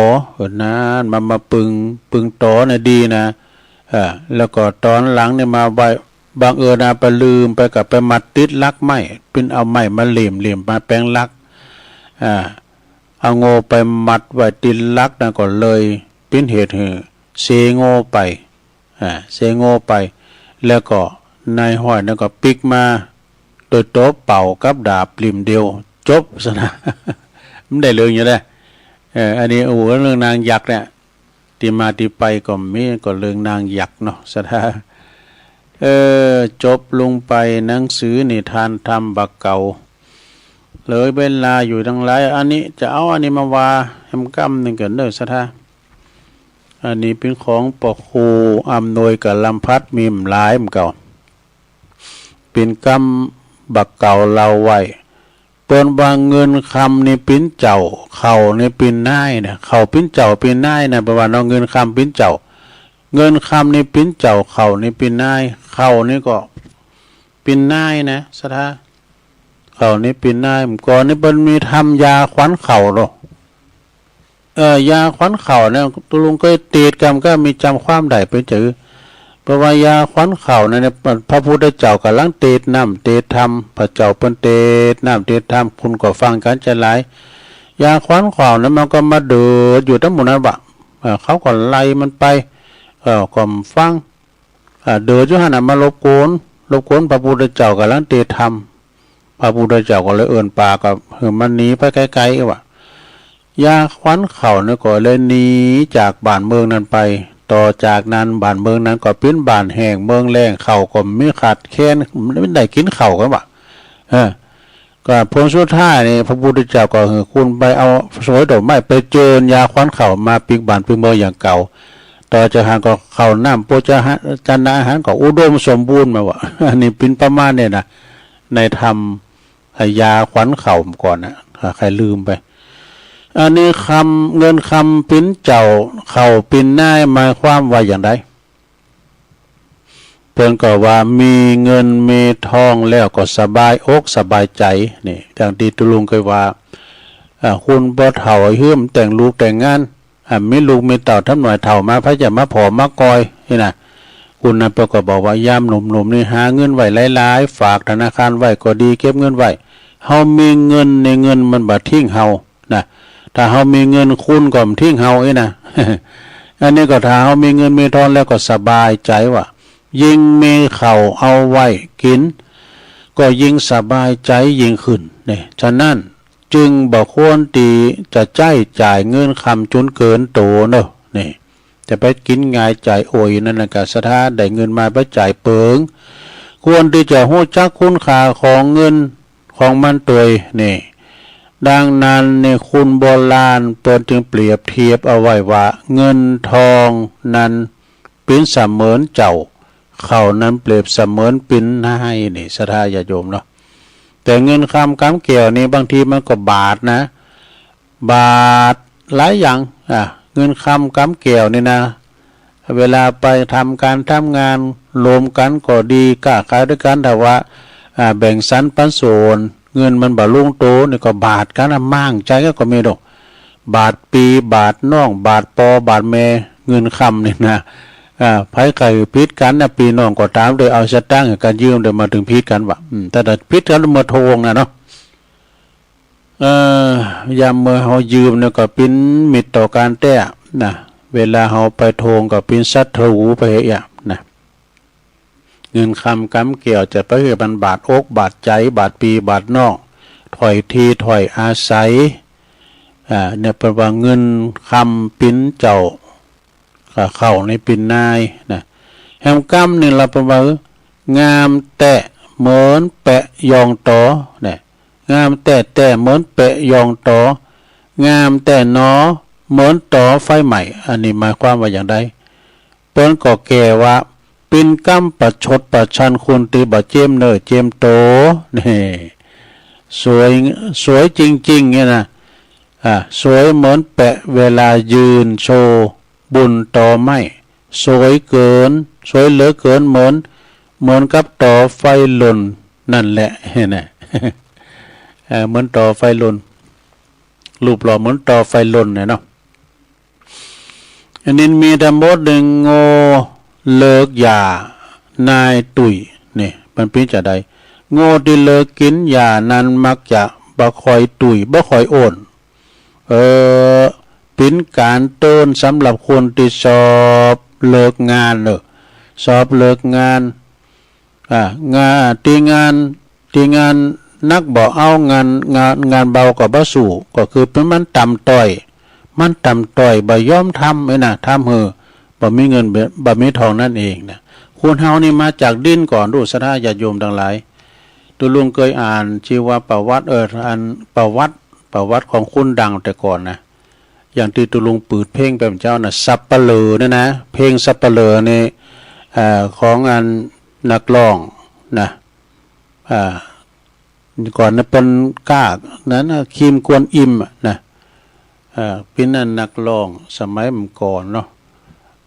ก่อนนี้เปิ้นว่าเป็นนักร้องเดี๋ยวกันนะ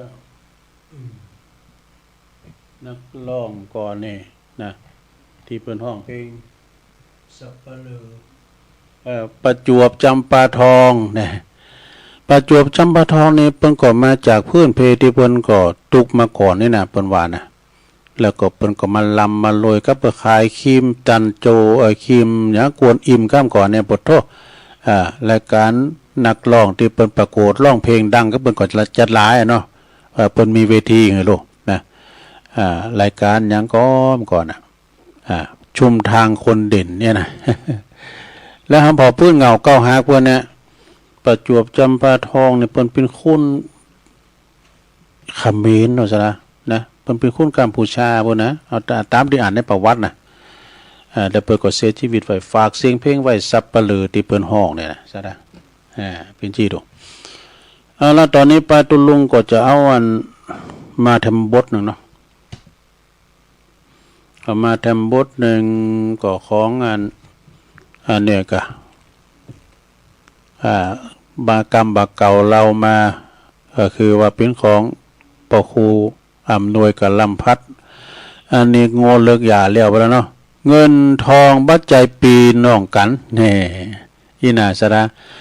เงินทองนี่มันใจปีจะน้องนะไผขอบงามเข้าไปแล้วก็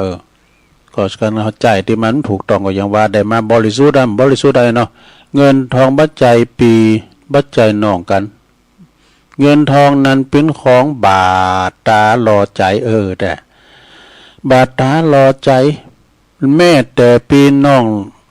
คานตามกันออกมาก็ตามก็ยังมีการพิษพ้องมองใจกันเรื่องเงินทองแต่กันเนาะมาพิษพ้องมองใจกันเรื่องเงินทองกันอยู่นะดังนั้นจึงมีการบอกว่าเงินทองนั้นบัดใจปีใจน้องกันเด้อนี่สถาได้กันเนาะเขาของเงินทองเขาของเงินคำสัมปติเงินคำกำแก้วเพิ่นมาออกการออกกันมาก็ตามแต่มันใจปีใจน้องอันนี้ก็เป็นเรื่องกับเงินกับทองเนาะเกี่ยวกับเงินกับทองเงินคำเงินคำอยู่ที่ยาก แถมบทหนึ่งนะเงินคำอยู่ที่ยากหากไม่มันอยู่ที่ลึกไม่ว่า เงินคำอยู่ที่ยากหากไม่อยู่ที่ลึกเงินคำเป็นบอกว่าเงินทองนั้นก็อยู่ที่มันเป็นของที่หายาก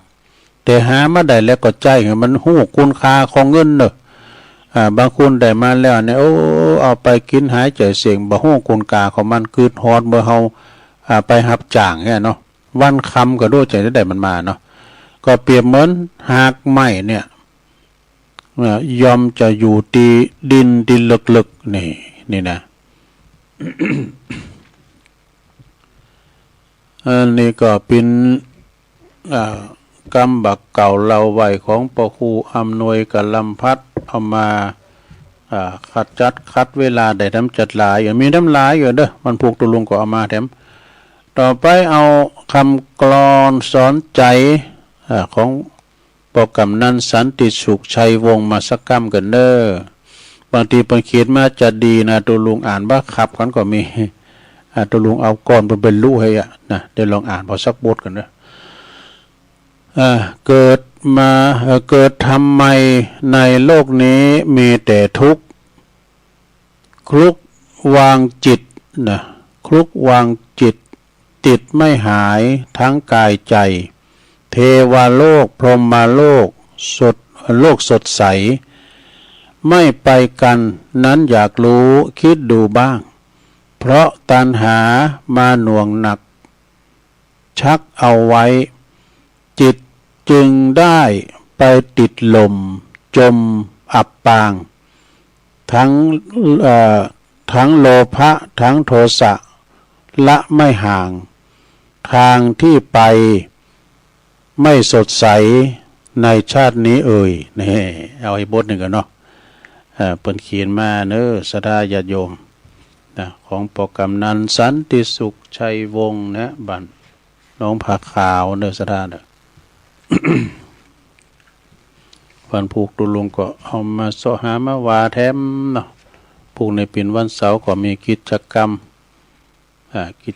มยกวัดมาบ้านเนอะศรัทธาเนอะมาเล่าสู่จูกันฟังศรัทธาได้ฟังกันเนาะแล้วตอนนี้ไปตุลุงก็ขออนุญาตประกาศข่าวสารงานบุญให้กันเนอะแล้วก็จะมาตักตังลายเปิดสายหน้าใหม่ศรัทธาได้โทรกันเข้ามาเนาะ ประกาศข่าวสารงานบุญก็วันที่3 ที่ 4 พฤษภาคมเนอะ68นี่นะงานรวมทำบุญเนอะจนรวมทำบุญงานประจำปีประเพณีปี68นี่ก็คือทรงน้ำพระบรมสารีริกธาตุที่วัดคันธวาสทุ่งปุยเนอะตำบลสันติสุขอำเภอดอยหล่อเฮาเนี่ยนะในเมตตาบารมีธรรมอาจารย์พระครูสุคนบุญญากรนะ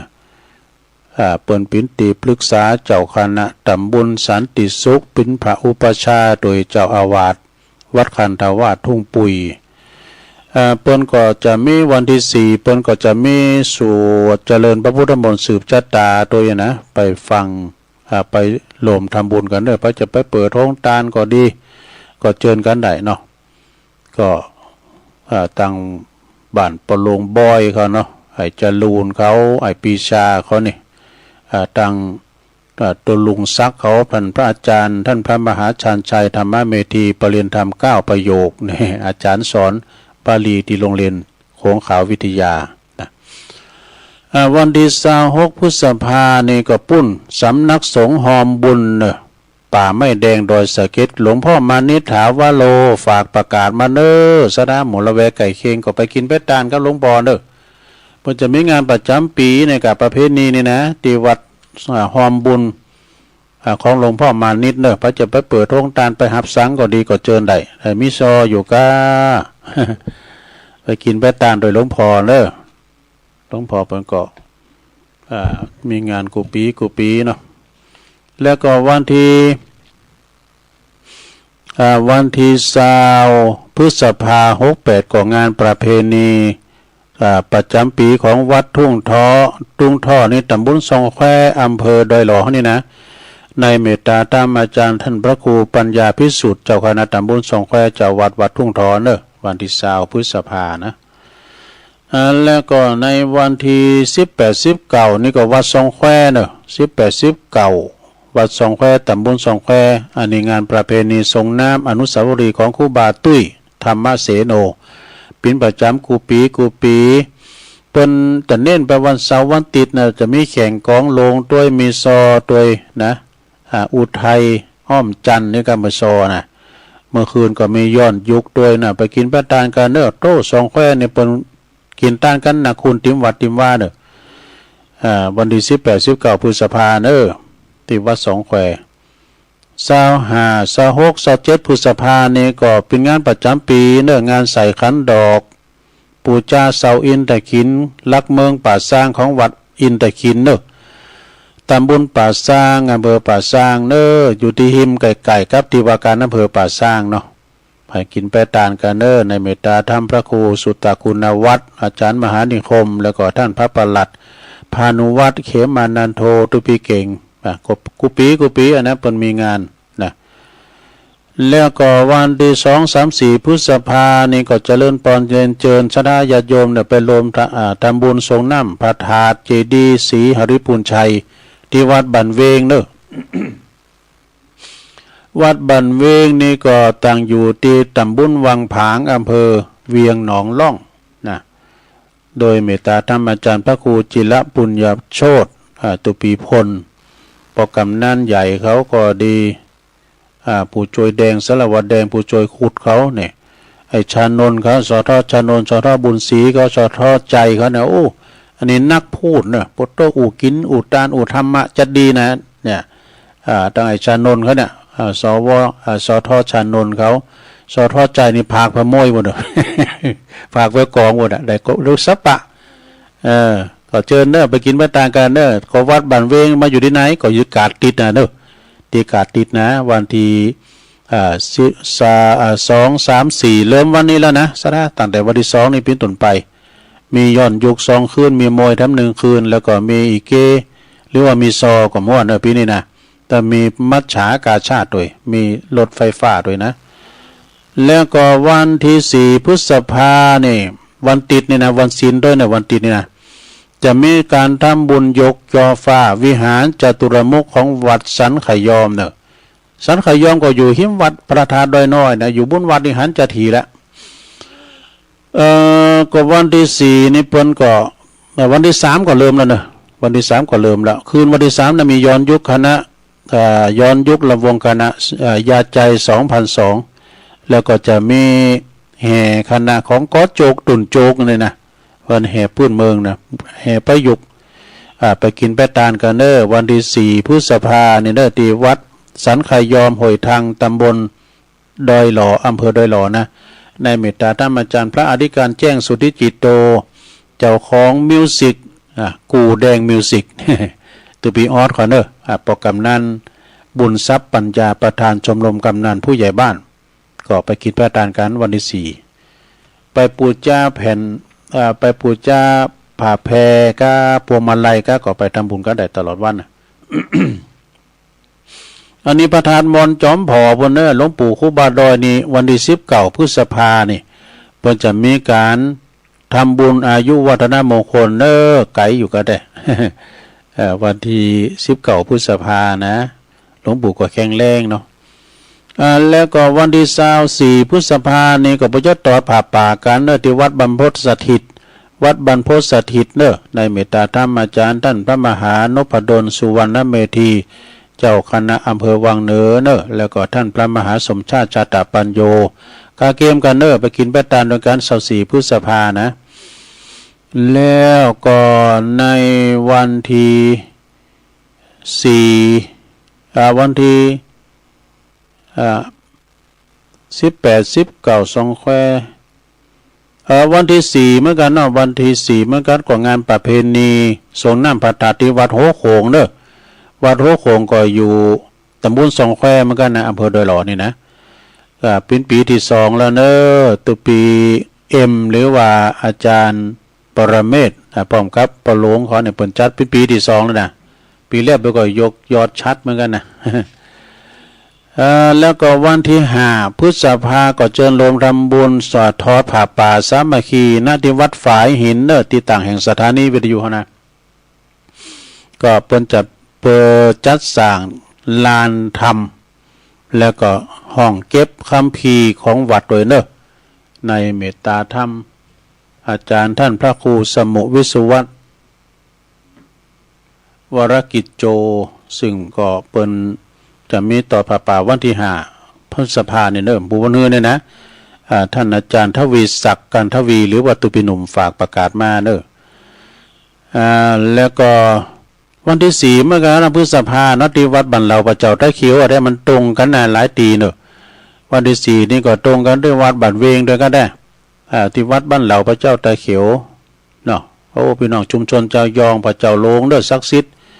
วัดพระเจ้าตะเขียวนี่นะวัดบ้านเหล่านี่นะโอ้ชุมชนเปิ้นกว้างคุณย่องทุกมนนะก็ไปกินไปทานกันดูเหมือนจะเป็นวันวัดอันนี้ด้วยกันฮะวัดหยังวัดมอนหินศิลาลามหม่ำกอดนี่มันตรงกันนะทำงานในเจริญทำบุญงานประเพณีทรงน้ำบาดาดเด้อแล้วก็เจริญพระพุทธมนต์ประจำปีณที่วัดเชิงดอยตาดหมื่นเด้อตำบลบ้านหลวงอำเภอจอมทองในระหว่างวันที่13พฤษภาเป็นวันตกแต่งหางดาตานวันที่14เป็นวันงานเด้อ14พฤษภาในเวลา9:39พระพิธี ทำพิธีเจริญพระพุทธมนต์เนอะพระสงฆ์บ่จะได้เจริญพระพุทธมนต์11 นาฬิกา11 โมงนะก็ปอาจารย์มคณายกได้โอกาสเว้นตาลถวายเครื่องทายธรรมแด่พระสงฆ์11 โมง 15นะก็ถวายภัตตาหารเพลเนอะเวลาเตงปิ้นตุนไปก็เจิญเจ้าปีในน้องสถานาบุญสรรสลงสนน้ำพระธาตุตลอดวันเนอะสถานเนอะในเมตตาธรรมอาจารย์ประธานสงฆ์ก็คือพระใบดีกากิตติชัยโยเนอะตุปีเปิ้นก็ฝากประกาศมาในเจ้าวัดวัดเชิงดอยตาดหมื่นประหลงพ้นปินสมนะผู้ใหญ่บ้านเฮาเนาะแล้วก็ท่านผู้ช่วยดวงจันทร์ก็ดีผู้ช่วยนิสิตท่านผู้ช่วยนัทสิทธิ์ตลอดถึงปอาจารย์ปินันแอดวันนักแก้วพระคณายกเด้อไปกินประทานมีซอฟังตลอดวันวะนี่ที่วัดเชิงดอยตาดหมื่นเด้อทำงานหนึ่งนี่ก็อันนี้ก็ปลายเดือนนี่นะวันที่30 พฤษภางานประเพณีสงน้ำพระธาตุประจำปี68ณวัดดงนิมิตรน้ำดิบน้อย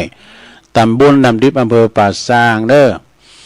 ก็มีคณะซอของพันนีแม่แตงเด้อเปิดจะมาซอมีแข่งกองโลงด้วยดูแล้วก็เมื่อคืนพบกับพลังหนุ่มนะย้อนยุคชูเมกเกอร์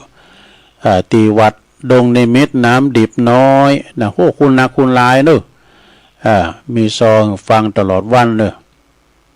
พันนีแม่แตงเนี่ยโตเป็นซอมนแล้วก็ตั้งเมื่อคืนก็ไปฟังไปพอย้อนยุค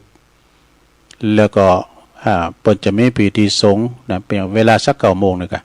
ท่านเจ้าอธิการพิเชษสิริพัทโทตุพิเศษในเปิดปิ้นเจ้าคณะตำบุญนำดิบเด้อนำดิบนี่ตำบุญนี่เป็นตำบุญใหญ่เนี่ยนะเปิ้นจะแบ่งเป็น2 เขตก็ได้นะแต่ว่าเปิ้นแบ่งกันเปิ้นอยู่ร่วมกันโดยความสมัครสมานสามัคคีปีน้องกันนะทำงานหนึ่งงานนี้ปุตตวัดตาลูกวังปลาสร้อยนี่เปิ้นจะมีงานในตำบลศพเตี้ยอำเภอจอมทองในวันที่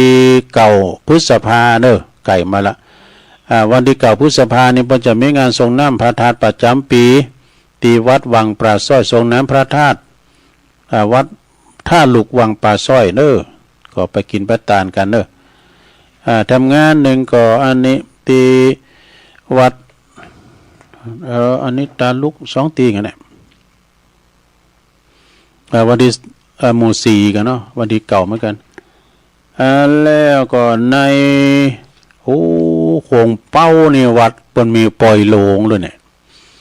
วัดโคงเป้านี่นะงานปล่อยโลงแล้วก็ฉลองศาลาเรือนนอนนี่นะที่วัดโขงเป้าตำบลโขงเป้าอำเภอจอมทองในวันที่15 พฤษภาคมไก่มานาแกเนอะพอจะปล่อยโลงนะที่วัดโขงเป้าก็วัดนั้นโขงเป้าก่อนเนี่ยกะ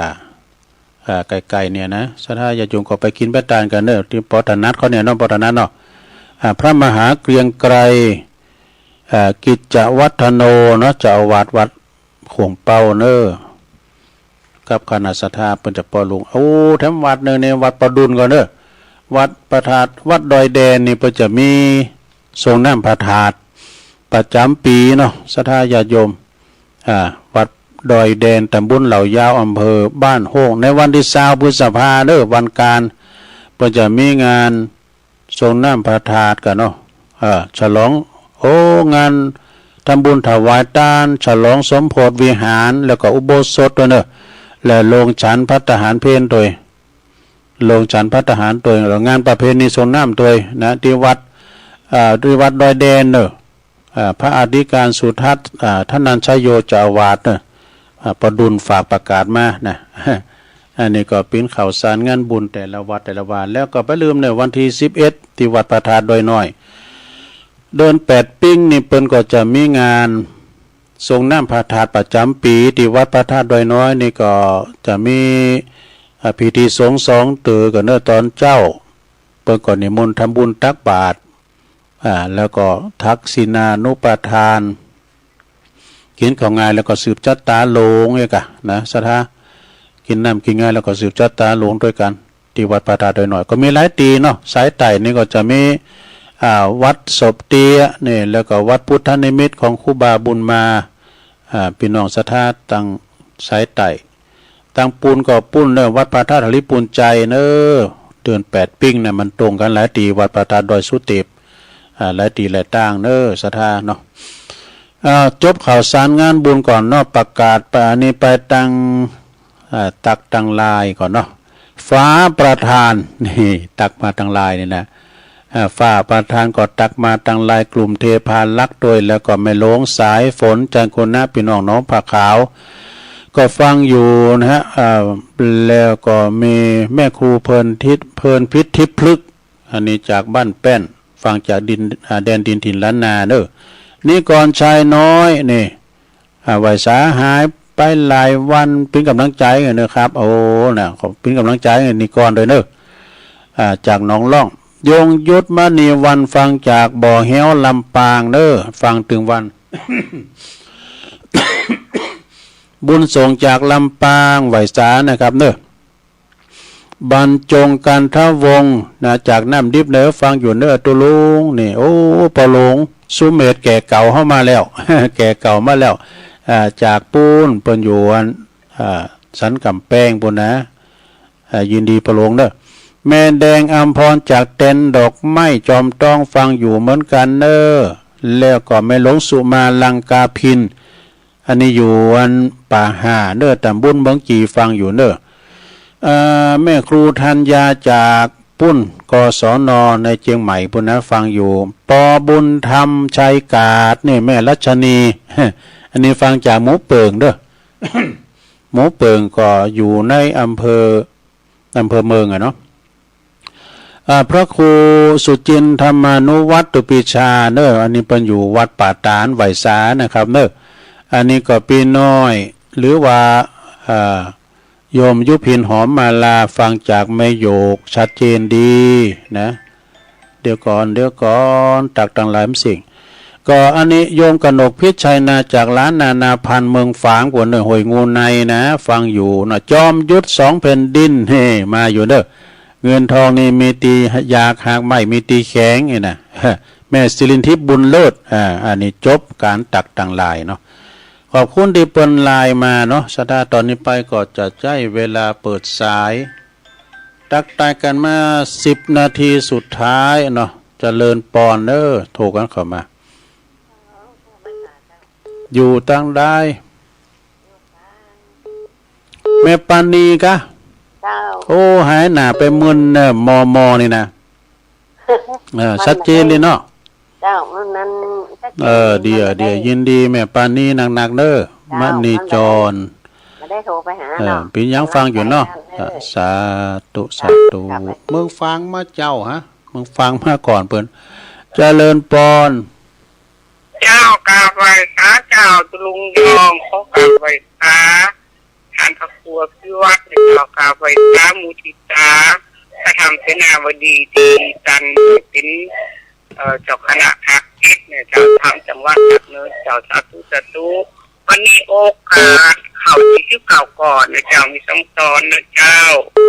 สาธุโอกาสสาคาเดพระธรรมะสัพพุทธเจ้า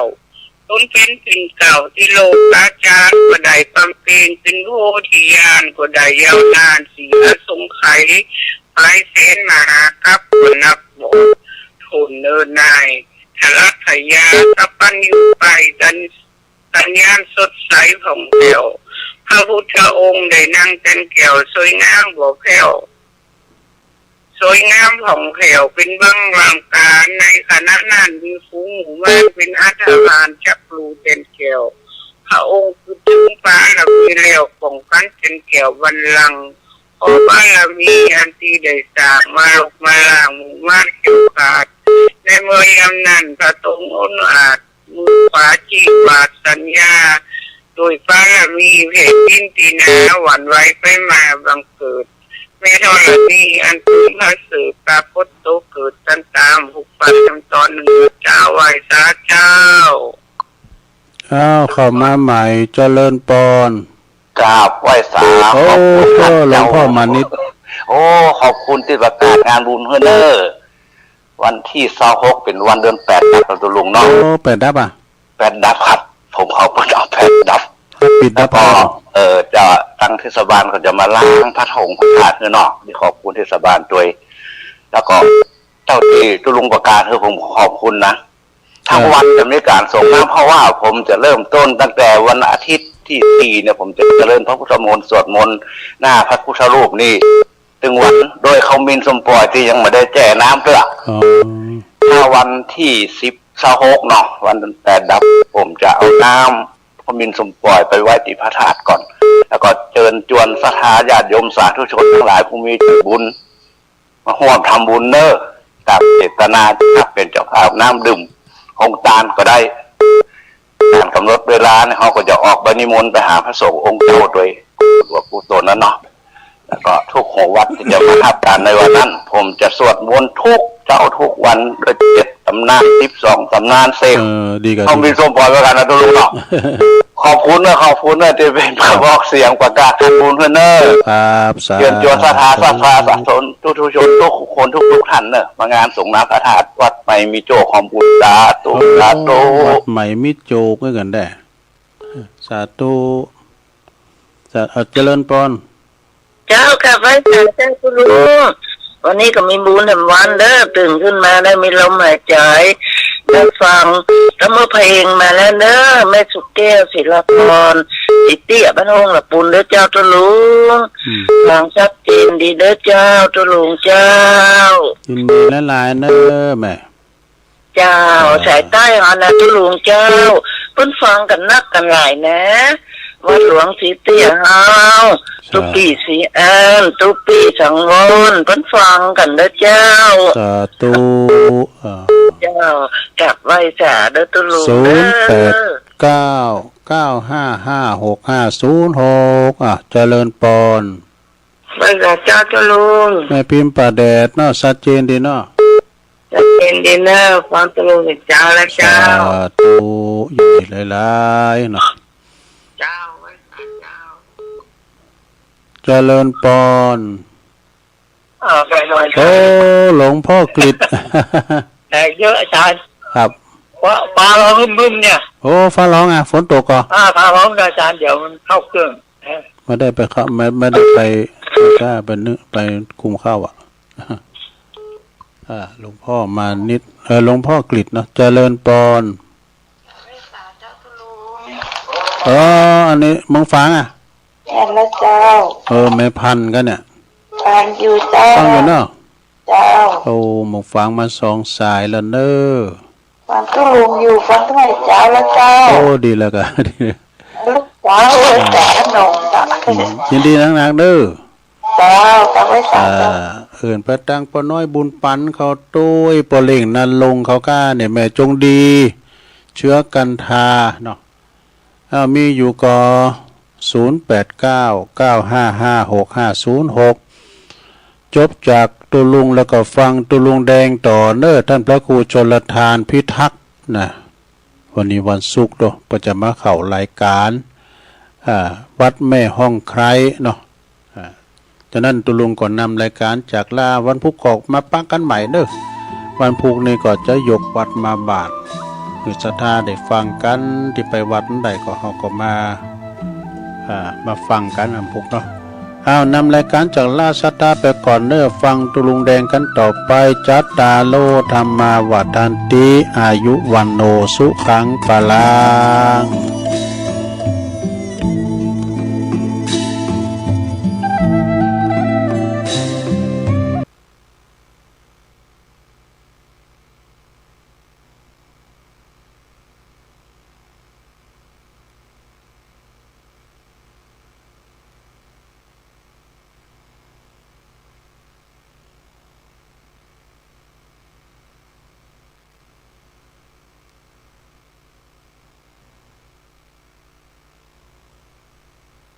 เนอฟังตุลุงแดงกันต่อไปจัตตาโลธรรมาวัฏันติอายุวันโนสุขังพลั